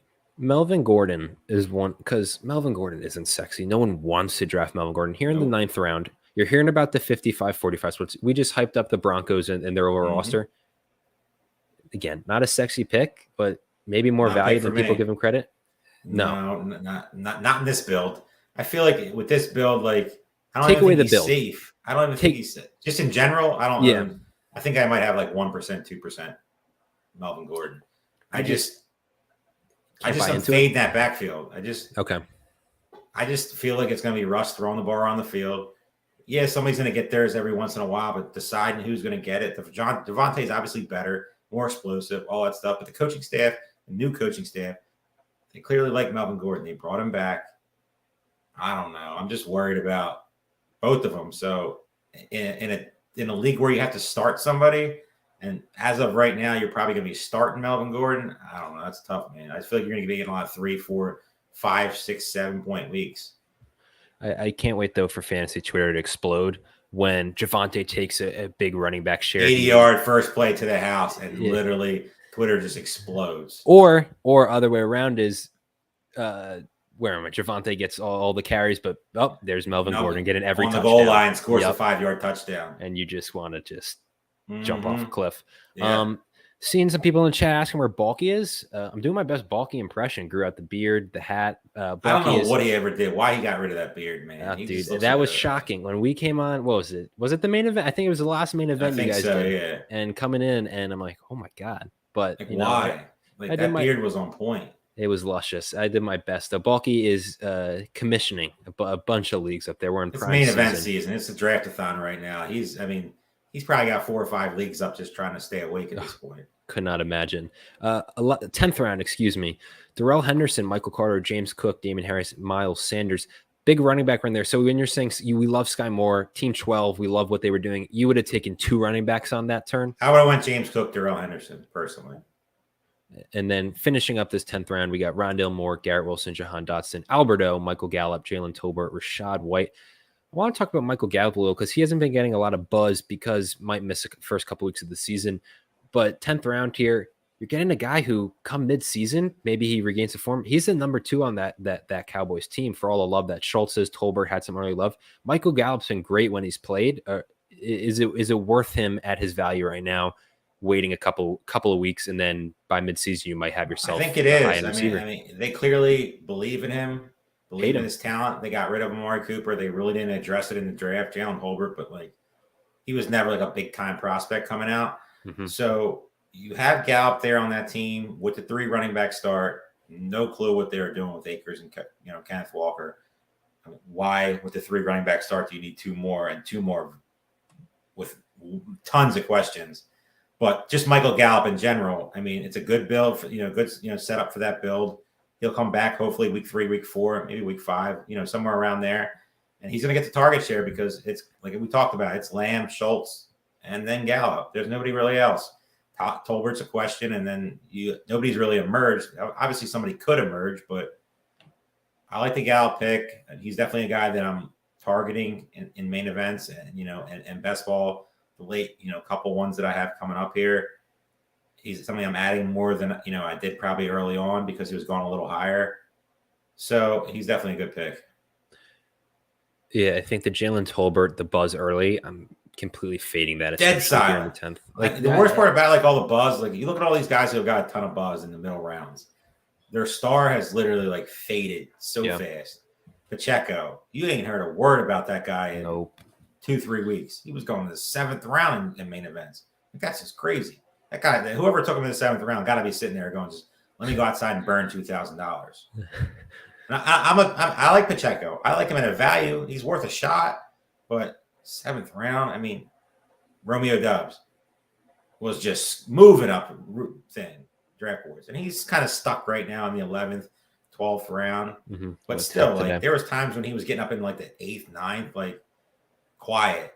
I mean, Jalen Tolbert. I mean, he was a ninth, 10th round pick. He just went in the 10th round, so I guess that's okay. Yeah. That guy's build's a little weird to me, and we keep talking about that one. But yeah, you see all these guys, and it's like last year, you look at Marquise Callaway, dud. Terrace Marshall, dud. Jonas Smith, dud. Don't get caught up in the preseason hype because it can get you in a ton of trouble in these late drafts. Yeah, I know a guy who loved Terrace Marshall in the main events last year. He's actually wearing a Carolina sweatshirt right now. Right here, that's me. We got to keep track of it because I feel like there's names you remember, but I would love to go back and be like 2015, and I'm like, oh my god, that name, that preseason name, and it's really it's just so many. Like it's hard because I don't remember anything after last year. Like I remember last year, but I couldn't tell you one thing from the year before. The guys like the hype monsters, like we talked about Amir Abdullah last night, but like I remember the big ones, but like yeah, I remember like the Mike Davis of last year. Like in due time, just ripping everybody that took Mike Davis. Yeah, in due time, Marcus Callaway will fade away from memory for me that he was ever big. He looked so good in preseason. There was nobody else there. There are two guys. Like last year was not a great year overall in fantasy for me, but those two guys surely didn't help things. Yeah, because I for whatever reason bought into their preseason hype, and I think the one main event we took Terrace Marshall in like the 8th round or 9th round. Callaway, I think I took him in the 7th round in one draft. Like looking back, I'm like, what an idiot. And he never did anything. There was never like a Callaway week where you're like, all right, here we go. He's coming back. He was just, I think I caught him by the end of the year. Yeah. I mean, it's human psychology, the confirmation bias. We see guys getting all this rave reviews, all the preseason buzz. You seeing the highlights, it pushes them up. And then, I mean, preseason's what's been done for well over a week now, and you're kind of in the dog days of training camp. So you're getting less Dobbs, you're getting less Pacheco, and people are like, yeah, like it kind of reverts back to maybe where they should be going. Now it's back to the CEH, where he's supposed to be going. And like we talked about it last night, like still can't click him. I had the opportunity to click him today. I couldn't do it. Took Elijah Moore instead. And I would do it 100 times out of 100. So would you. But I just somewhere it's tough in Kansas drafting City, a bad football player. Like somewhere in Kansas City, a running back is going to emerge. Yeah. It's just finding which one because it could be Ronald Jones for all we know. I mean, he's a name that nobody talks about anymore, but he made the team. He didn't get cut. Jerick McKinnon, I mean, Jerick McKinnon's never going to be a fan. You're never starting Jerick McKinnon with confidence. You're starting Jerick McKinnon's like a 2-week period guy. Yeah. I feel Jerick McKinnon's like a playoff challenge guy, if I'm being entirely honest. Like that's when I think he's going to be a guy that like if CEH got hurt, I have interest in Jerick McKinnon because Andy Reid clearly trusted him in the playoffs. So he's a guy that I feel like would be good. But with 4 guys that are kind of all the same, CEH is definitely the best out of the group, but I mean, it comes down to who's cheaper. I mean, they're definitely worth dart throws, but I could never say CEH's name. Where did he go in this draft? Clyde Edwards-Helaire. I could say his name in the 8th round, but I can never say his name in like the 6th round over Mooney, Ayuk, Drake London, guys like that. No way. And I'll give credit. No matter what the build is. For these drafters, specifically kind of looking at running backs, maybe besides Josh Jacobs, who we both dislike, really like no crazy reaches. Like guys are going where they're supposed to be. Kenneth Walker needs to reach to me, but yeah, a couple of surprising picks here. Kenneth Walker for sure. He's been going 10.1. Jalen Tolbert just backed him real quick. Last 2 days in main events, 14.8. So just a big massive move. reach. Like, I mean, for no reason. Like I on no this team, no buzz. I don't have anything positive to say. There's not one pick that they made except for Isaiah McKenzie that I could say I liked. Yeah, the Isaiah McKenzie. I mean, this is why we said here. Why are you going Jacobs? Why are you going Mitchell? Your receivers stink. You have Keenan Allen, whose ceiling is capped. Just really Dawson Knox double tapping. There's not one. Every team I could find something like if your 11th round pick is my favorite pick, it's not really a good sign. Team 12, keep it going, guys. Yeah, I mean you love Kenneth Gainwell. Gainwell there. I don't like the Tyler Boyd pick. I just put the jinx on him. Yeah, that pick just doesn't make any sense at all. No, I'm not trying to say anything negative about a very well constructed team. Tyler Boyd pick. I'm gonna blank off the top of my head, but there's gonna be we're gonna come back to that because there's gonna be a couple of running backs that come in the next couple of rounds. I'm like, why didn't you take when you get to this point right now, the running backs start losing your brain. Like you're looking at like some dark times, like Jamal Williams and. But why are you drafting Tyler Boyd? But why are you drafting Tyler Boyd? Yeah, why are you drafting? It just doesn't. You got 6 receivers. The hell's your 7th? I mean, I just feel like you got to hit another running back and just worry about it after the fact. I mean, even another tight end, like that team is very, very good. And this is maybe where you also look at a team where in the draft they like what they're building, but maybe you look at it as, hey, maybe one of those receivers gets moved. You have some trade capital there. Round 11, Chase Claypool, Isaiah McKenzie, Tyler Higbee, Irv Smith, David Njoku, and Hunter Henry. A little bit of a running back run there. Nico Collins, Isaiah Pacheco, Raheem Mostert, Marquez Valdez-Scantling, Alexander Madison, Kenneth Gainwell, Tyler Boyd, Derek Carr, and Julio Jones. Team one having a very solid draft in my opinion. Chase Claypool, a guy who I actually like at his value. There's a lot of reports he's going to be used out of the big slot. Big slot. Gobbles up touchdowns. It feels like a guy who his rookie year feels like distant memory. Oh, my God, he was so good. He killed the Eagles that one game they played him. I remember. Oh, 3 touchdowns. Just a monster. Just could not stop him. Absolute monster. And I still think he's a Tommy. You saw like last year he had the mental issues on the field, with the dancing and all that stuff, like when he was supposed to get a first down and just wasting time. And that stuff Mike Tomlin's not going to put up with. And obviously with the emergence of George Pickens, but he's still an extremely talented player. And if the quarterback's position can get figured out there, I mean, they have 3 really, really good receivers. And if Trubisky or Pickett can figure out that Steelers is no joke on offense. They're a very, very good offensive team if their offensive line can just let the quarterback make throws. I mean, the Steelers know how to draft receivers. Mike Wallace back in the day, Antonio Brown, Juju, Pickens, Deontay. Claypool. James Washington wasn't awful. Nah, James Washington was a miss for them in the, second? I'm not going to give him any credit. You want to talk about a great player in college? Jesus. James Washington was a monster. Yeah, Mason Rudolph was good too. Big 12 offense. I don't buy into it. Yeah, you're right there. Steelers draft a receiver. Like the Pickens went, I believe, round 8 this draft. I think he's been going early round 9. The Pickens like buzzed to me once training camp surprised me because I thought people would be on him from the start just because of Steelers spent a second round pick on him. Steelers receivers, young receivers, often work out. So I was kind of surprised. This is just a comment that the buzz started after training camp started. I thought it would have been well before. Where does George Pickens go if he's on the Kansas City Chiefs? With the flashes he's shown, I couldn't imagine 4th, 5th earlier. Yeah, I would say 100%. I mean, where does George Pickens go in Green Bay?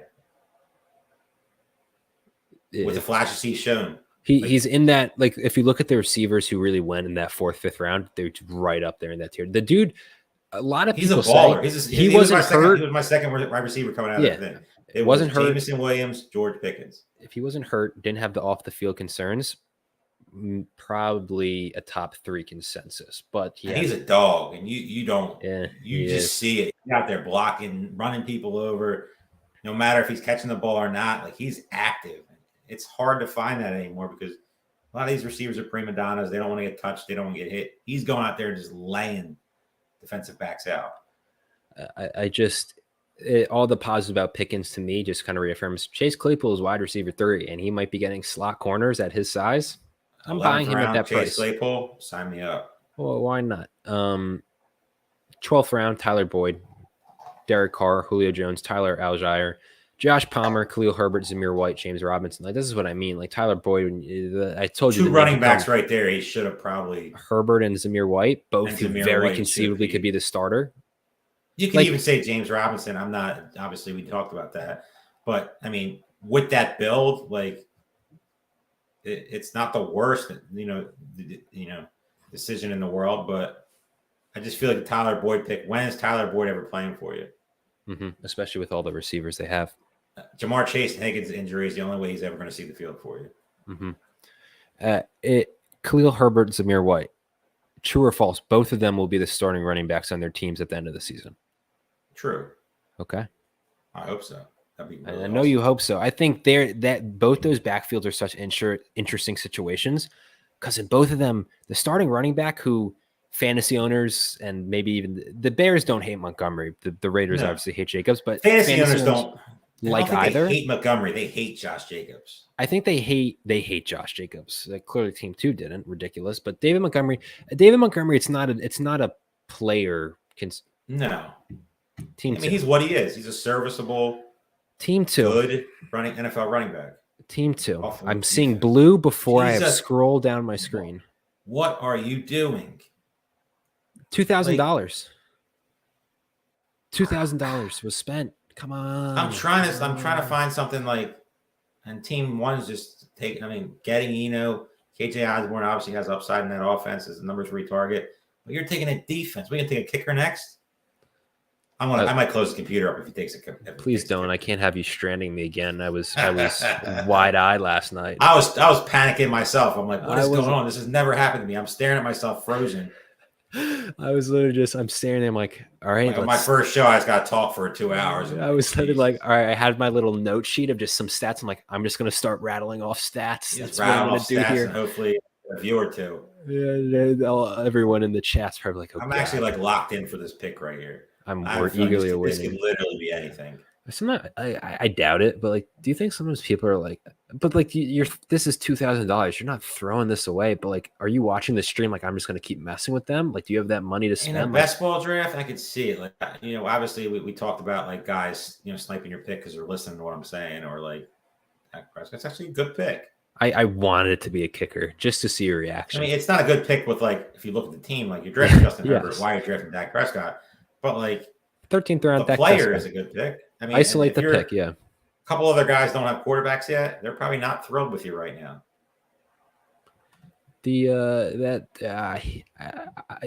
I'm shocked. I saw blue before I moved down like my screen. That's just like totally just like shocked by that pick. Brutal, like brutal. It's a defense. Like it hurts my soul.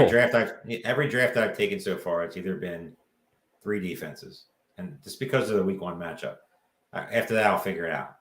Carolina, obviously against Jacoby Brissett. Eagles against Jared Goff. Denver. They're my 3 defenses that I've been targeting. Yeah, there's some other defenses out there that are good. Colts, things like that. But just taking a Buffalo defense, like, they're not even that good. I don't know that. I don't think they're a pass rushing team. They're not. I mean, Tre'Davious White's not coming back. They got Von Miller, but like, he's getting older. Von Miller getting a 6-year contract at his age. We're not a football analysis show. We're fantasy, but that people love that move. I didn't either. I just want to say, it's definitely we need a pass rush type of move, and they've always had issues with pass rush. People in the chat, Tyler Buxton saying that we're high if we think Zamir White starts over Josh Jacobs. Tyler, I don't know if you've been. I don't know if you've noticed how the Raiders coaching staff views Josh Jacobs, but they don't like him, and let me tell you, they like Zamir White. So that's saw in the first preseason game. Why was Josh Jacobs out there? New coaching staff. They have no ties to anybody. They drafted Zamir White. Mm-hmm. Josh Jacobs is gone. Josh Jacobs going to start he's going to start from the beginning.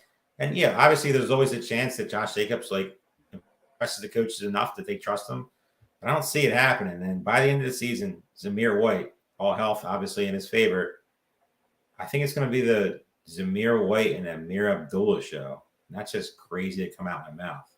Yeah, I think sometimes with Zamir White too is we haven't really seen him fully unlock because when he's at Georgia, he's not having he was the number 1 running back recruit when he came out. No, for that, but he was in a backfield by committee, which he's going to be now to start. But it's not if which you're is also about a good the thing numbers, because he doesn't have a lot of wear and tear. Exactly.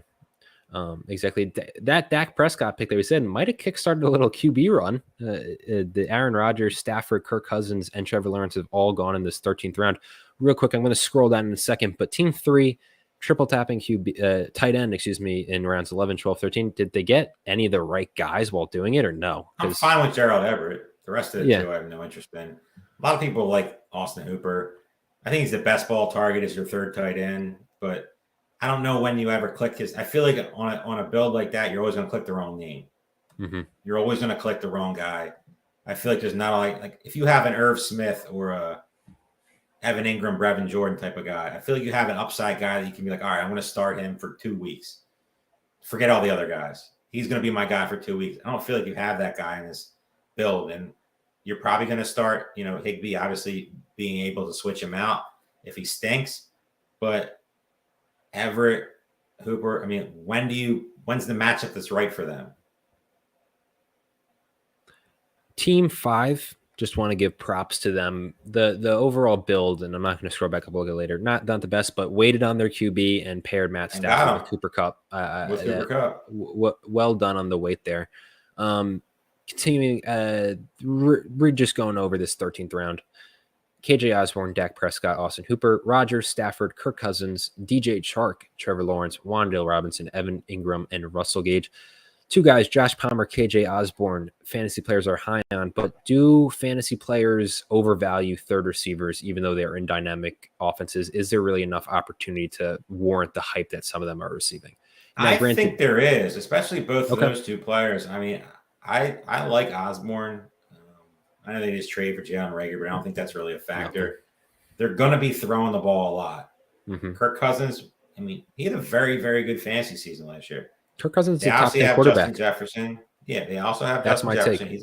What'd you say? Top 10 quarterback? I think it would not surprise me. Personally. He's top 5. Yeah, they're going to be throwing the ball around. He has weapons.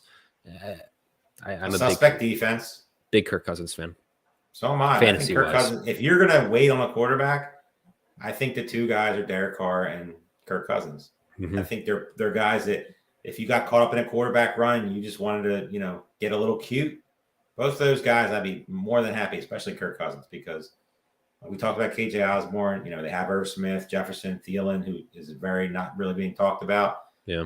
They're going to be throwing the ball a ton. So Dalvin Cook is definitely a guy that, will get plenty of catches. Kirk Cousins is a top 5 quarterback. I don't think it's a crazy thing to say. Yeah. I'm a big fan. Kicker, 14th round. Come on, man. Are you a guy? It's for me personally. It's like I don't think it should be personal preference, but kicker and defense are your last 2 rounds always. Are you a believer of that, or is there exceptions? I wouldn't say like. I mean, I could see like 17 on.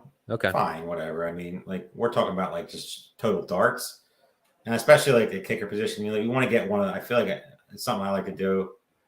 Get one of the top teams, their guy. I don't want to be like picking up the Jaguars kicker or like the Panthers kicker because it's getting a little dark down there. Like I want to take. That's why I said Blankenship. Give me Blankenship, Matt Prater, 13, 14 week bye. They're my kicker unless they're totally terrible, like awful. Like they're gonna be my guy. I'm not even gonna think about the kicker position. Yeah, I think if you're getting a kicker personally from that AFC West, although maybe not Hopkins because Hopkins kind of stinks for the Chargers, but one of Daniel Carlson, McManus, or Bucker, you're in a great spot kicker. I also say like the one problem with the kicker that these guys that take the Tyler Basses and the Justin Tuckers and the Evan McPhersons of the world, when they're off, what do? Do you tie up a roster slot for another kicker just for a week? Like what's your strategy there? Because realistically, you shouldn't do that. That's not smart. I'd rather have a lottery ticket Ty Chandler or a lottery ticket Trey Sermon or somebody like that just sitting there, and then somebody gets hurt and you got a gold mine that you got for free instead of Justin Tucker. Like that's why I don't take that. Those guys are home leagues. Take them all. Tucker, give me them all because I don't care. It's not. It's a little bit more of like not a big deal. But in these leagues, give me the guys who are off in week 6, like Carlson, for the Raiders, or give me the guys who are 14 and 13. And then when time comes, I'm cutting them and finding somebody else. No, I'm okay with what happens. Alec Pierce goes here middle of the 14th. He's been going at 15.1 at ADP. Granted, you're in this 15th, 17th round in this case. At ADP, though, Paris Campbell 17.1 or Alec Pierce 15.1? Alec Pierce. I mean, I don't think it's like I'm not going to like pound the table for it.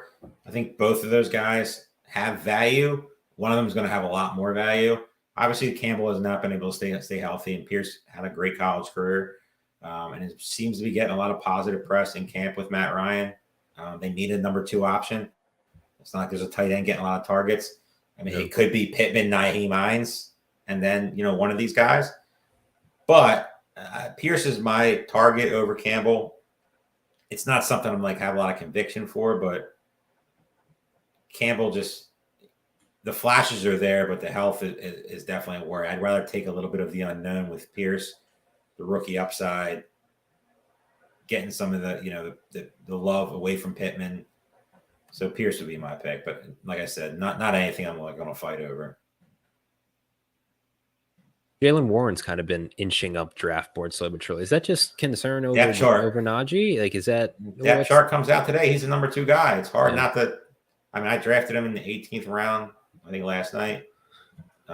He was a guy that I took in my main event yesterday. I think it was like 17th, 18th. I feel like after like round, Brevin Jordan, another good pick by Team One. I feel like a guy like Jalen Warren is worth it. Anytime for like 15, 20, I don't think it's a bad round pick.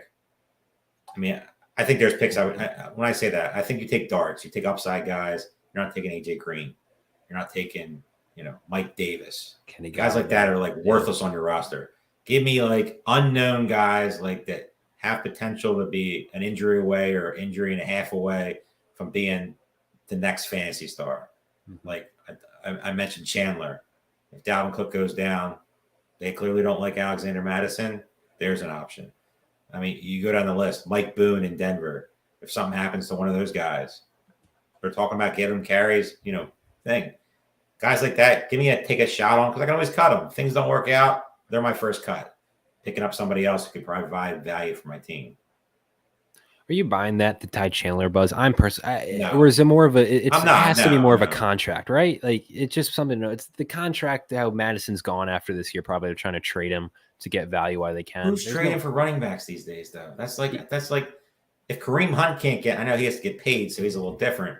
But like he's a very, very talented running back, and nobody's like lining up to trade for him. Alexander Mattison, he's showing flashes, but like he doesn't really catch the ball. So, no, I'm not buying into the hype. If he gets traded, yes, but I don't think that's going to happen before the season. And usually, you don't see many in-season trades. Back to Jalen Warren, just dart throw for you. Two guys who have been inching up: Jalen Warren or Jordan Mason. Jalen Warren. I mean, I'm not a Najee Harris guy, so I'm not an Elijah Mitchell guy, but I drafted Mason, I think today in one draft, 19th, 20th round. Yeah. I don't feel like you can these guys down here. This is a perfect dart throw area, like Isaiah Spiller. I mean, I know he's fallen on grace a little bit, but to me, we talked about Brian Robinson last night. It's not. I'm taking Jalen Warren right now over Brian Robinson. Yeah, I mean Brian Robinson. At least Jalen Warren we know is going to play week 1. You have no idea. I'm taking TDP, my boy. Yeah. This guy's taking Jeff Wilson and TDP, trying to. Just hopefully he's taking Mason later and just taking all the backfield because the issue with Jordan Mason, because I feel like there's also buzz because again just the idea is that we just have come to know that 49ers running backs come out of nowhere, so I think there's just the buzz of like, oh, he's next. But yes, to contend with Jeff Wilson, Tyrion Davis-Price, and the starter Elijah Mitchell, while Jalen Warren's an injury away, and he looked good in the preseason. Round 14, he has guys behind him like Benny Snell. Whoa. I know he's a Kentucky guy, very talented player, Kentucky, but he's not a good NFL player. Yeah, like I can't have Benny Snell hate while I'm doing this live draft. Love Benny Snell, Kentucky. Dog. He was a dog. Round 14. I think honestly, speed and shiftiness with college level, but a little different. Yesterday on the show, I made the whole big deal. It's Traylon Burks dominated the SEC, Wan'Dale Robinson, and there's guys like Benny Snell who dominated the SEC. I'm like, maybe that theory isn't picture perfect. Isn't always accurate. Round 14, Jamal Williams, Hayden Hurst, Tyler Bass, and another kicker, Isaiah Likely, J.D. McKissick, Alec Pierce, Brian Robinson, Jalen Warren, Jeff Wilson, Isaiah Spiller, Mike Gesicki, and Brevin Jordan. Why is Mike Gesicki going so low in drafts? I mean, he's another guy that hasn't got a single. They're trying to trade him. I mean, I think Mike Gesicki in the right offense could be a very, very, very good fantasy tight end. But for whatever reason, he can't get out of Miami. And Miami, for whatever reason, hate him. They brought in a couple guys last year. I've just seen nothing that he's going to do anything besides be the George Kittle, block, not the pass catching role. They clearly spent a ton of money on Tyreek Hill, Cedric Wilson, with Jalen Waddle. I just don't see where the targets are coming. Chase Edmonds is going to get plenty of looks out of the backfield. I mean, I have not drafted Gesicki in a really. My nephew's drafted him the other day. That was the first time that I've clicked his name in months.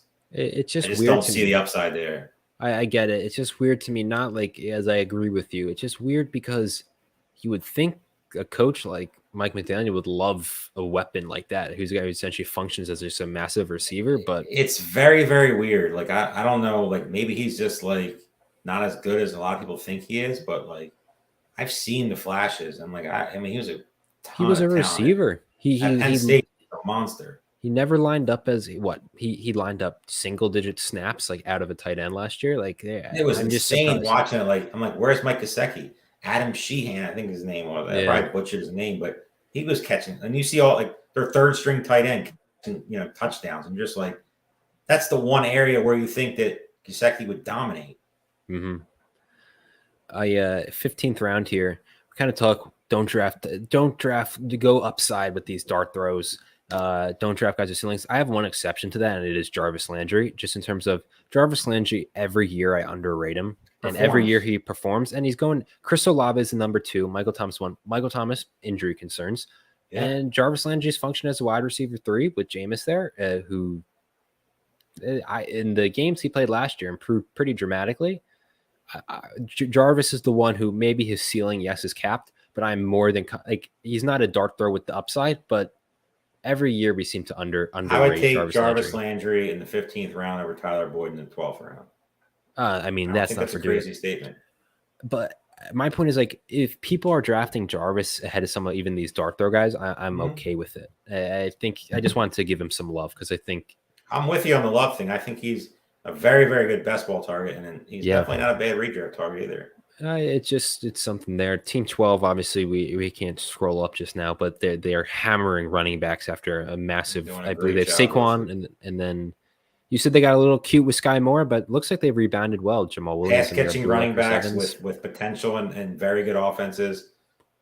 I mean, Team 12, Team 1, Team 9, like good draft. Clearly the best team so far. Watching a good draft room overall. I mean, obviously Team 2 struggling. We had a couple of reaches, but overall, I think this is one of the best overall draft rooms we've seen. It's definitely been an ABCD draft. It's definitely got to be a tough owner to be drafting in it. Like, I would not be happy sitting in this draft right now because there's no value falling. Guys are falling that most people don't like, 5th, 6th round where they should be going.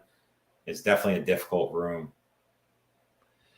15th round, Deontay Foreman, McCole Hardman, Christian Watson, who we talked about at the very start of the show. This guy we like. Rodgers was giving him some love. Tyrion Davis-Price, Jacoby Myers, Justin Tucker, Jameis Winston, Jerick McKinnon, KJ Hamler, Jarvis Landry, Tua, and Amir Abdullah. Jamison Williams in round 16. I'm assuming you're just scooping that up. You're a big J. He was your wide receiver 1 in the draft. Yeah. You're content at this round. He's not expected to come help you right away. Are you all in on that? It's all about patience with him. I mean, that's the hard part with drafting a guy like this. Like, there's a chance he's not ready 100% go till week 8. Some people don't have the patience because in the FFPC, I mean, you're not talking about a big regular season. So you might need to fill a bye week 9. I know week 7 is a big bye week this year. You could be looking at, oh my God, I got to cut Jamison Williams right when he's already about to come back because I need to get a starting receiver this week.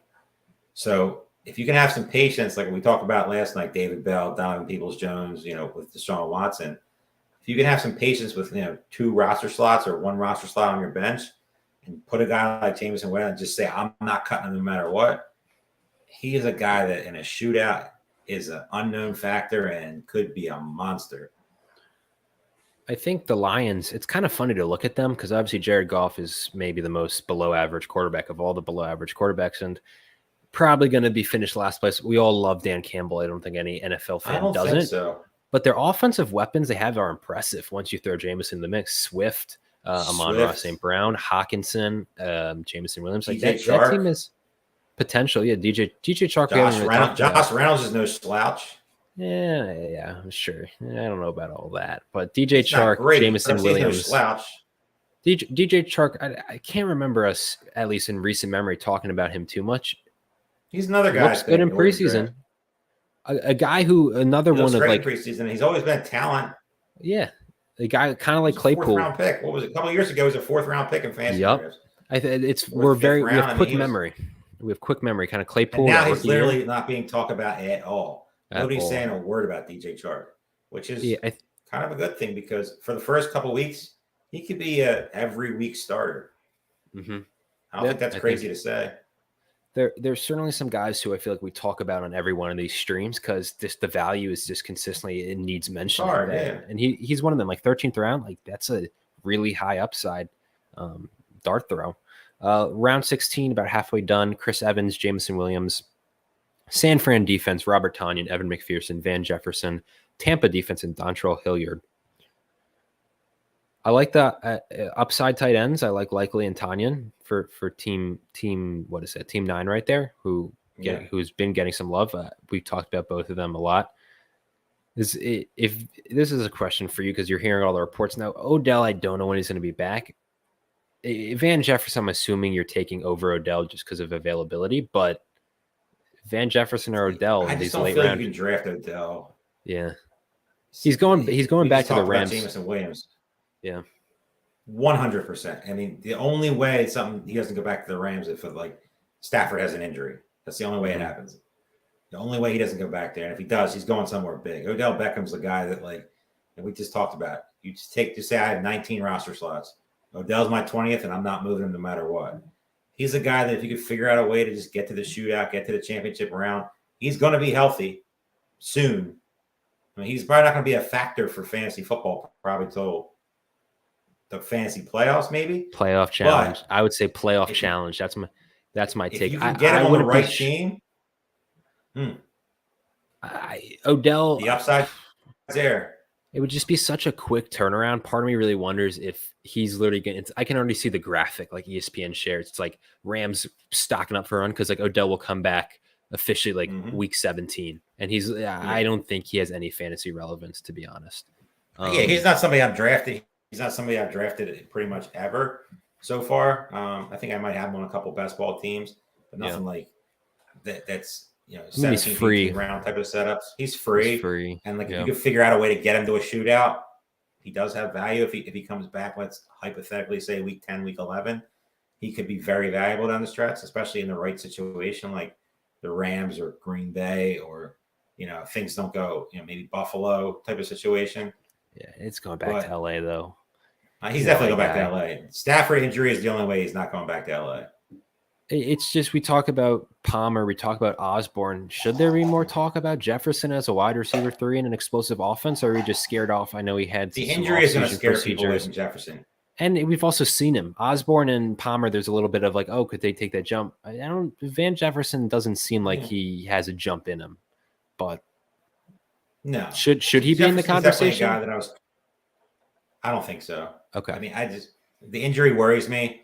I just feel like Kupp and Robinson are getting so many targets that I just think they're going to definitely take their time with Jefferson. I already read something today that they said they were going to baby him a little bit, not rush him back. I would be shocked if he played on Thursday.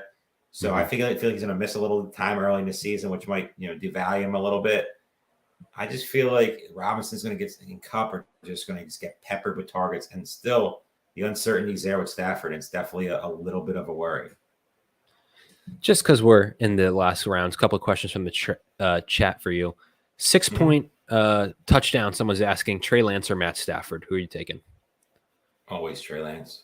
Always, it's Sam. Trey Lance is going to be what you thought Jalen Hurts was last year. Trey Lance, I think, could be even better. If Trey Lance figures out, that's the same thing you say about Jalen Hurts. If Jalen Hurts can figure out how to throw the ball, you're talking about QB1 upside. Let's just call it what it is. I'm a Jalen Hurts hater. I'm all in this year. I'm buying into the changes and all that stuff that he made in the offseason. But Trey Lance to me is just he has everything you want. Like he was my favorite quarterback coming out, and if he could figure out the throwing part with the weapons that he has, with that rushing ability, you're talking about league winner and a 10th round in some drafts. It's insane. I mean, Jalen Hurts, not the most accurate quarterback, and he has a terrible deep ball. Trey Lance, not the most accurate quarterback. Dude has a cannon. He has the deep ball, so the big play potential is absolute cannon. And if you think Kyle Shanahan's not going to be giving him goal Trey line Lance has QB1 upside. Oh, for sure. I mean, Lance and Jalen Hurts. Will he get there? Probably not, but he definitely has QB1 upside. I've already hyped up Kirk Cousins. I don't know if I'm like, I don't know if he actually gets top 5, but there's 4 guys I'm locking. Like these guys, if healthy, are going to be top 5. And it's Trey Lance, Josh Allen, Lamar Jackson, and Jalen Hurts. I don't see any way if healthy. I have Russell Wilson in that category, 5. But yeah. Okay. I'm with you there. I'm trying to think who my 5th was in my rank. I can tell you.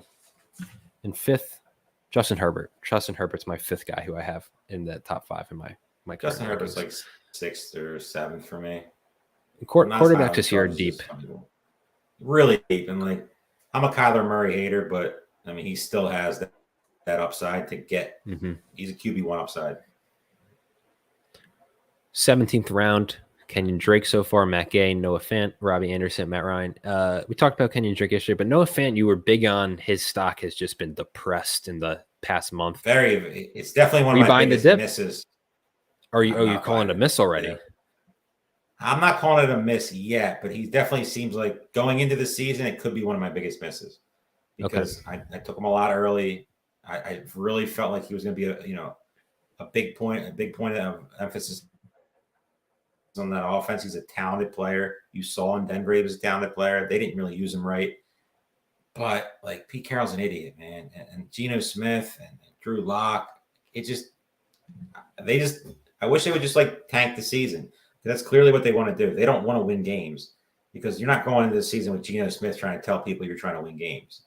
So, I mean, you would think their best players, DK Metcalf, is paid, Tyler Lockett, Noah Fant. To me, they're the best 3 offensive weapons by a long margin. But I watched the snap count, and if the snap count, that's something I've been really paying attention to in the last couple of years. He is splitting with just bums. And he's not running many passing routes, which is very, very worrisome for a guy that's as talented as I really do think he is. 17th round, all right, I'll take a shot there, but I was definitely taking 4, 5 rounds higher and being thrilled about it a couple months ago. So now actually raising it. It's worrisome. You raise an interesting point that actually is great that just for viewers, and I think we should borrow. There's so many stats out there, right? You play in so many leagues. You're a veteran fantasy player of high stakes. Tell us, what stats do you look at that do you trust the most that you not maybe predict fantasy success, but you think are relevant when scouting for the season? I mean, it's pace of play is definitely very important. I definitely, watch every game week 1, and you start to see trends. You start to see teams that are moving. And the number 2 thing, which for a while that I really wasn't paying attention to, I just mentioned, how many snaps are these guys playing? What's the percentage out there? How many on passing downs are they out there? Are they running passing routes, or are they just blockers or decoys or whatever? That's something that's very, very important because, like, you look at like guys who are 90% out there. Yeah, they might not be getting all the targets, but they're out there. And if you're out there, you can make fantasy points in a bunch of different ways, especially running backs. So you really got to pay attention to that stuff. And obviously people were like, oh, let me look at the box score. Well, the box score could tell you a lot of things. 1 for 52 and a touchdown is awesome, and people will get excited about it, but that could be one freak play that, some guy just blew a coverage and you're out there. I want to see how many snaps you're out there compared to everybody else. And the guys below you is just Jefferson, Thielen, and Osborne.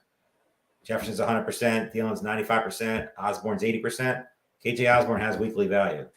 If KJ Osborne is down to 30%, 20%, has a flash play here and there, then you're gambling a lot more. Yeah. Continuing this round, Corey Davis. Is there any hope for Corey Davis as a post-type sleeper? Obviously, you mentioned okay. Shut me down quick. I agree. But obviously you mentioned rumors bubbling. Where's the upside? Give me Garrett Wilson. Obviously, we're on the Elijah Moore bandwagon. Yep. I'd rather take a shot on a tight end. Give me Tyler Conklin. Yeah. An upside. I mean, unknown. Maybe he emerges. Yeah, it just you're again shooting for darts. Seems like his cap, but then again, they did sign to the big contract. He kind of sniffs of that one-hit wonder in Tennessee. Doesn't really flash that ever again. He got his money. Good for him. He got his money. He got paid. Jets seem to do that, right? Jets seem to pay people. They do. They don't work out. One-hit wonders are also fun to look back on. Like Devontae Parker, his contract year with Miami, and he was great. I mean, oh my God! Parker is always the one who comes to mind for. I mean, Peyton Hillis, the Madden cover, dude. Peyton Hillis, I think, is one of the You craziest. can go down the list of these guys and just like Antoine Randall's of the world, like guys who just had a good season, a good season and a half, a good playoff run, and then he's got paid. Will Dissly, I don't know if he got paid, but I remember with the Will Dissly hype that one year. But still, yeah. Look at what's his world. name? They got the Bengals tight end from last year. He's on the Jets now. Azoma, CJ. Who was signing that contract coming off the injury? Nobody. Yeah. They paid him like a frontline tight end. It raises the question, though. Raises the question. Hayden Hurst taken round 14, tight end 21 in this draft. Bengals tight end, Uzoma showed you don't have to be good. You're going to have some value in that offense. The OJ Howard scare worried a lot of people for that couple hours. But Hayden Hurst, he was first-round pick. Where are you on Hayden Hurst? He's one guy that I probably, like, we talk about guys that I might be like a little worried about missing, like especially where he's getting drafted. He's definitely one of them. I feel like I'm taking all the guys around them. I'm taking the Jordans. I'm taking the Ingrams. I'm taking the Everetts. I'm moving up Likely now. I just drafted Likely in a main event today. Nice. I feel like those guys, they're more sexier picks.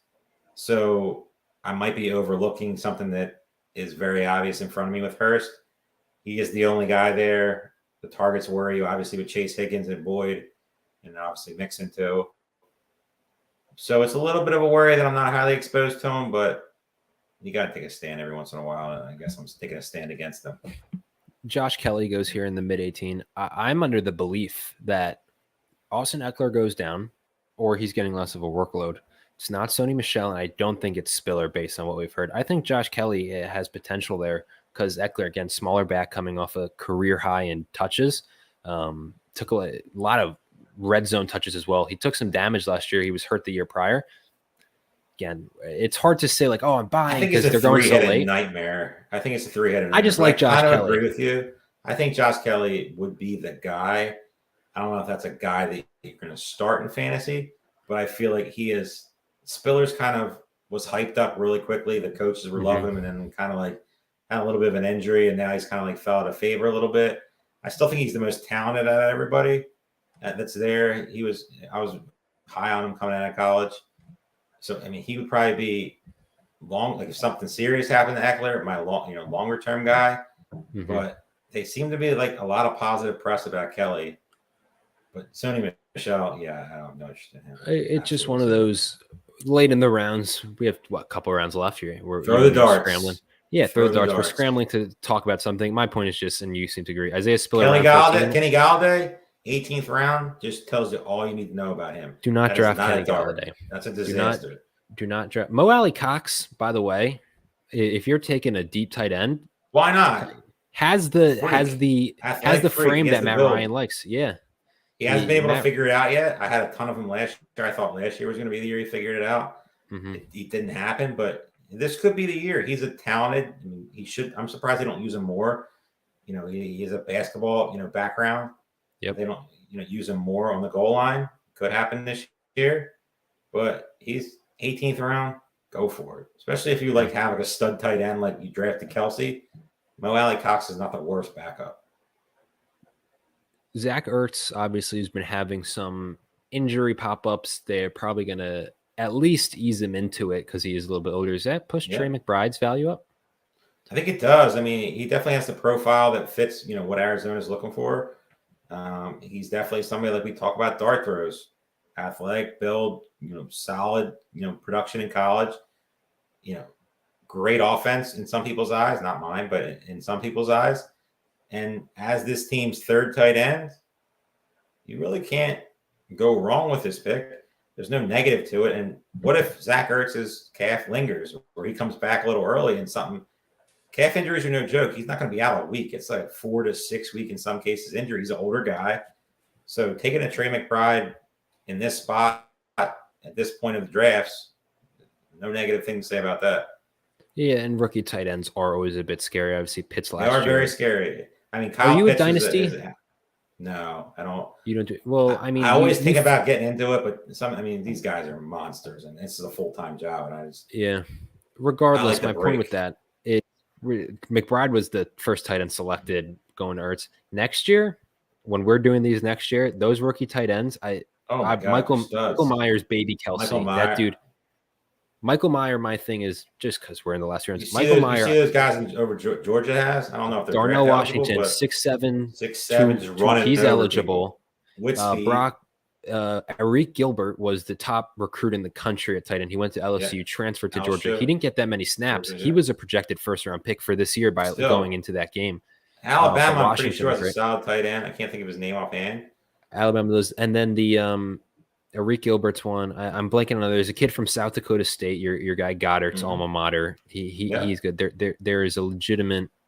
The next year's tight end class for rookies is going to be stacked. Like Michael Meyer. My take is Michael Meyer. If he went into the NFL right now, he's a top 10 tight end already. He's that good. That if you want to name, 100%, yeah, with the right fit, he might be top 5. Yeah, I think it's just looking at Trey McBride going to 18th. The rookie tight ends, depending on where they go, are going to be 2 defenses. Don't recommend that. Hey man, you do you team 4.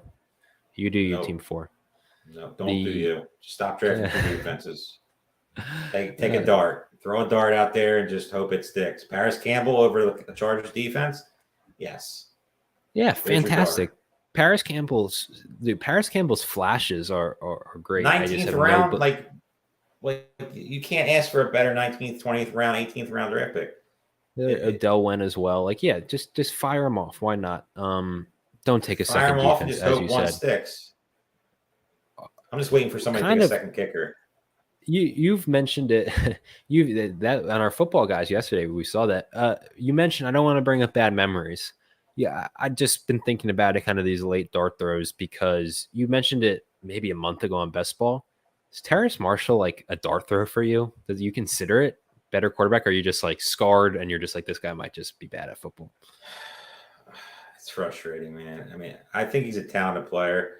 They just traded for Laviska. Higgins is still there. He has the Baker Mayfield narrative. Probably going to play 3 receiver sets, I think.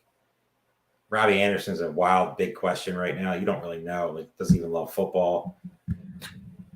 I think Marshall's still a talented player, but like he just seems like he can't figure out the day-to-day stuff. Injured, he's back now, but like, does he have a week one role?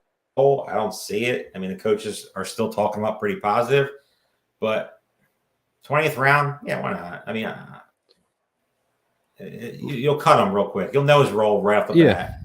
I mean, if he doesn't have a week 1 or week 2 role, say you bye, move on. Round 19, I'm never going to trash anyone's pick, but don't draft Devin Duvernay over James Prochet. James Prochet, I'm a big fan of. Don't draft either of them, really. I'm drafting James Prochet. Dude, positive reports. I know he's working. I was doing the opposite early on. I haven't drafted Duvernay in a while, but like a month and a half ago, Duvernay was my 19th, 20th round pick in almost every draft. I'm in on Prochet just because the positive. And again, likely as the third receiving option, like very likely could happen. I'm just not going to really believe it until I see multiple concrete weeks of it. You see it. I mean, you saw preseason hype, but getting likely where he's going now. I mean, like I said, if he's not what people were saying he's going to be as a third option, you just got him. Move on.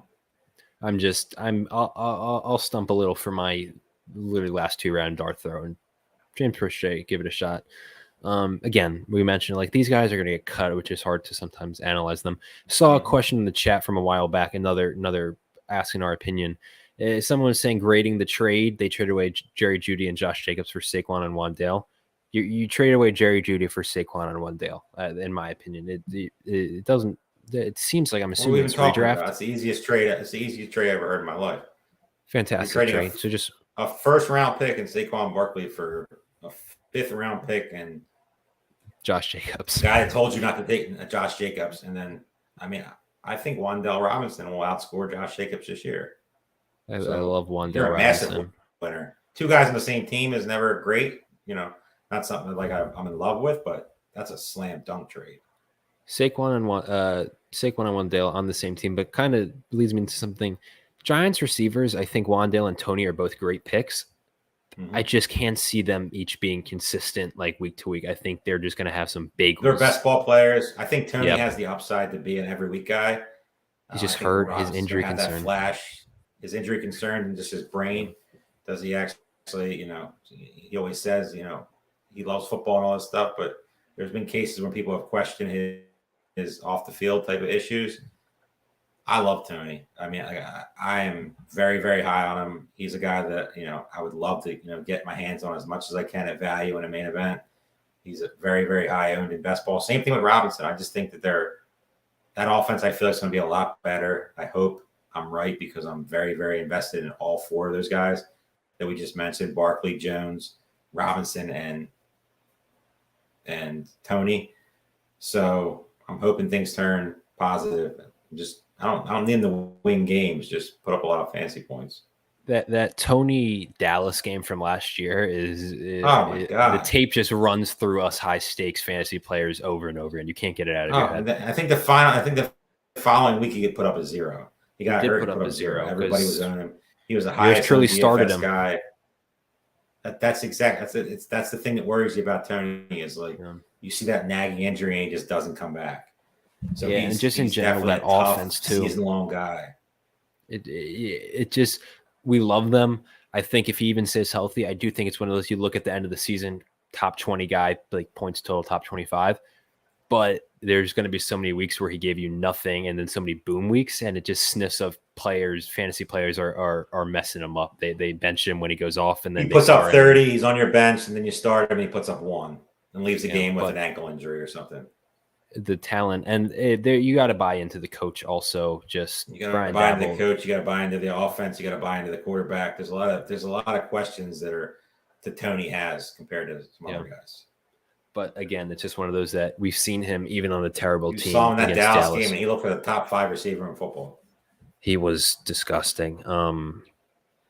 This 20th round mentioned Jordan Mason, the guy I like taking a late flyer on just because of the 49ers narrative. Team 10, they did it. They did what I told them: 2 kickers and 2 defenses. Yeah, I just want to say, Team 10, thanks for the donation, guys. You gonna I don't even have any words. I'm waiting for this to finish so we can go through and look, but that's just no words are needed. No words need to be wasting roster spots.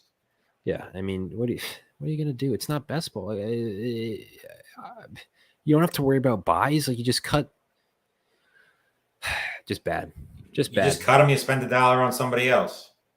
It's not like you're spending like a ton of money. It's not like we're talking about going after Cordell Patterson last year when you got to drop the clip on him. Sammy Watkins, there he goes. The Lazard news, it's setting up for the classic. Sammy Watkins goes off week 1. People are like, "Oh, Rodgers loves him," and then he's doing DFS teams. You start Sammy Watkins week 1. He goes up for a 40 burger, probably at no ownership, and then next week you just if you just take him on your fantasy team and just trade him to the highest bidder. Kind of surprised he's going in the 20th with the news that Lazard. I'm surprised too. I'm surprised he's not higher. Yeah, he's gonna miss. My dad's done a couple of these, and he every time I see him, he drafts Sammy Watkins. I'm just like, stop it, please. You're hurting my portfolio. You're related to him? We're the same name. Yeah, my dad, unfortunately. No. Sammy Watkins? No. My dad keeps drafting him. I'm like, what? No, that's what I'm saying. I'm stunned you and your dad are related. If he's drafting Sammy Watkins with your twice, dislike for Sammy he's done 4 of these, I think, 4 best ball drafts. He's like, yeah. You thought I was saying that you were related to Sammy Watkins? I know it's midnight. It's late, man. It's like 12 o'clock. It's past my bedtime. These last 2 picks, it's so funny doing these, and but these last rounds, we always text right after. I'm like, dude, those last couple of rounds are just tough to get because you're searching for something to talk about. These guys are like milking the clock to take Sammy Watkins. You're just like, come on, man. So draft is done. I'm not even going to go over that 20th round. Let's just go through teams we liked. Let's go. Team 1. I mean, McCaffrey. Very good draft. Let me see if I can get the full.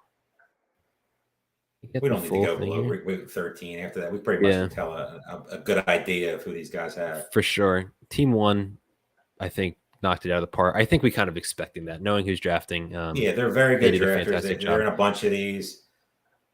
We like Team 12 too, right? Team 12, I did think did a good job with their they pissed yellow. To me, Lance. It's 12, 1, 9 are my favorites. 2 is abysmal. 10, not much better. All the teams in the middle, like hit or miss. I don't love 9 because other than Gibson, I don't think the guys they got for that running back build are enough high upside for what they needed to try and really win the league. I do agree with you there. They got a little cute, with some of the picks, and I feel like they could have went with a little more of an upside play. Like Melvin Gordon, we talked about. Like, I don't think he fits that bill at all. I mean, I feel like you could have took better players there. They would be my distant 3. I think 12-1 in the class of this draft in a very, very tough league. Of all the leagues we've done so far, main events, football guys, best ball, this is definitely one of the toughest leagues I've seen. Team 2, bad. Team 10, obviously finished bad, but Team 2 definitely not. It's just very bad. Team 10's not great, but not defenses. Yeah, not the worst we've seen though, and took the defense in round 12. They're bad. You spend a 12th round pick on a defense and you take a backup, like why? Yeah, one and 12 for sure. I think we're big fans of here. So I feel like there was one more thing I wanted to comment on, but no, 1 and 12 for sure is going to be, I think, the 2 favorites going into this. But I think they're the class of the. A lot of things can happen, but yeah, I think they're the class. For sure. That was a fun draft. If you want to draft in your own FFPC main event, it's tracking clearly to sell out. You got to get in soon. You only got a couple of days left. myffpc.com, $1 million grand prize, $5.9 million prize pool. Drafts go till Saturday, so it's not like drafts Thursday. go till Saturday. Don't be scared about the Thursday game and it's over, because I know a couple of people that have texted me that are either new to FFPC or people that have played in the past, and they're like, yeah, we're going to get in the draft Friday or Saturday. You still have that option. And if you don't want, and football guys too. If you want a smaller entry, Football Guys Players Championship, $500,000 grand prize, $350 entry, and the best ball tournament, $125 entry, $200,000 grand prize. Again, all at myffpc.com. Terp, thank you for joining me as always. Thank you to everyone who watched today, and we will see you next in Vegas. We will be in Vegas doing the live stream. Enjoy Vegas. I'm sad I can't be there. We're gonna miss you, but I'm sure we'll meet virtually, and we'll cover some of those drafts live. Don't worry, I'll be on a streamer for sure, and we'll see you then. Have a good night, brother. You too, and everyone in the chat. As again, thank you so much for tuning in. We really appreciate it. We'll see you guys soon.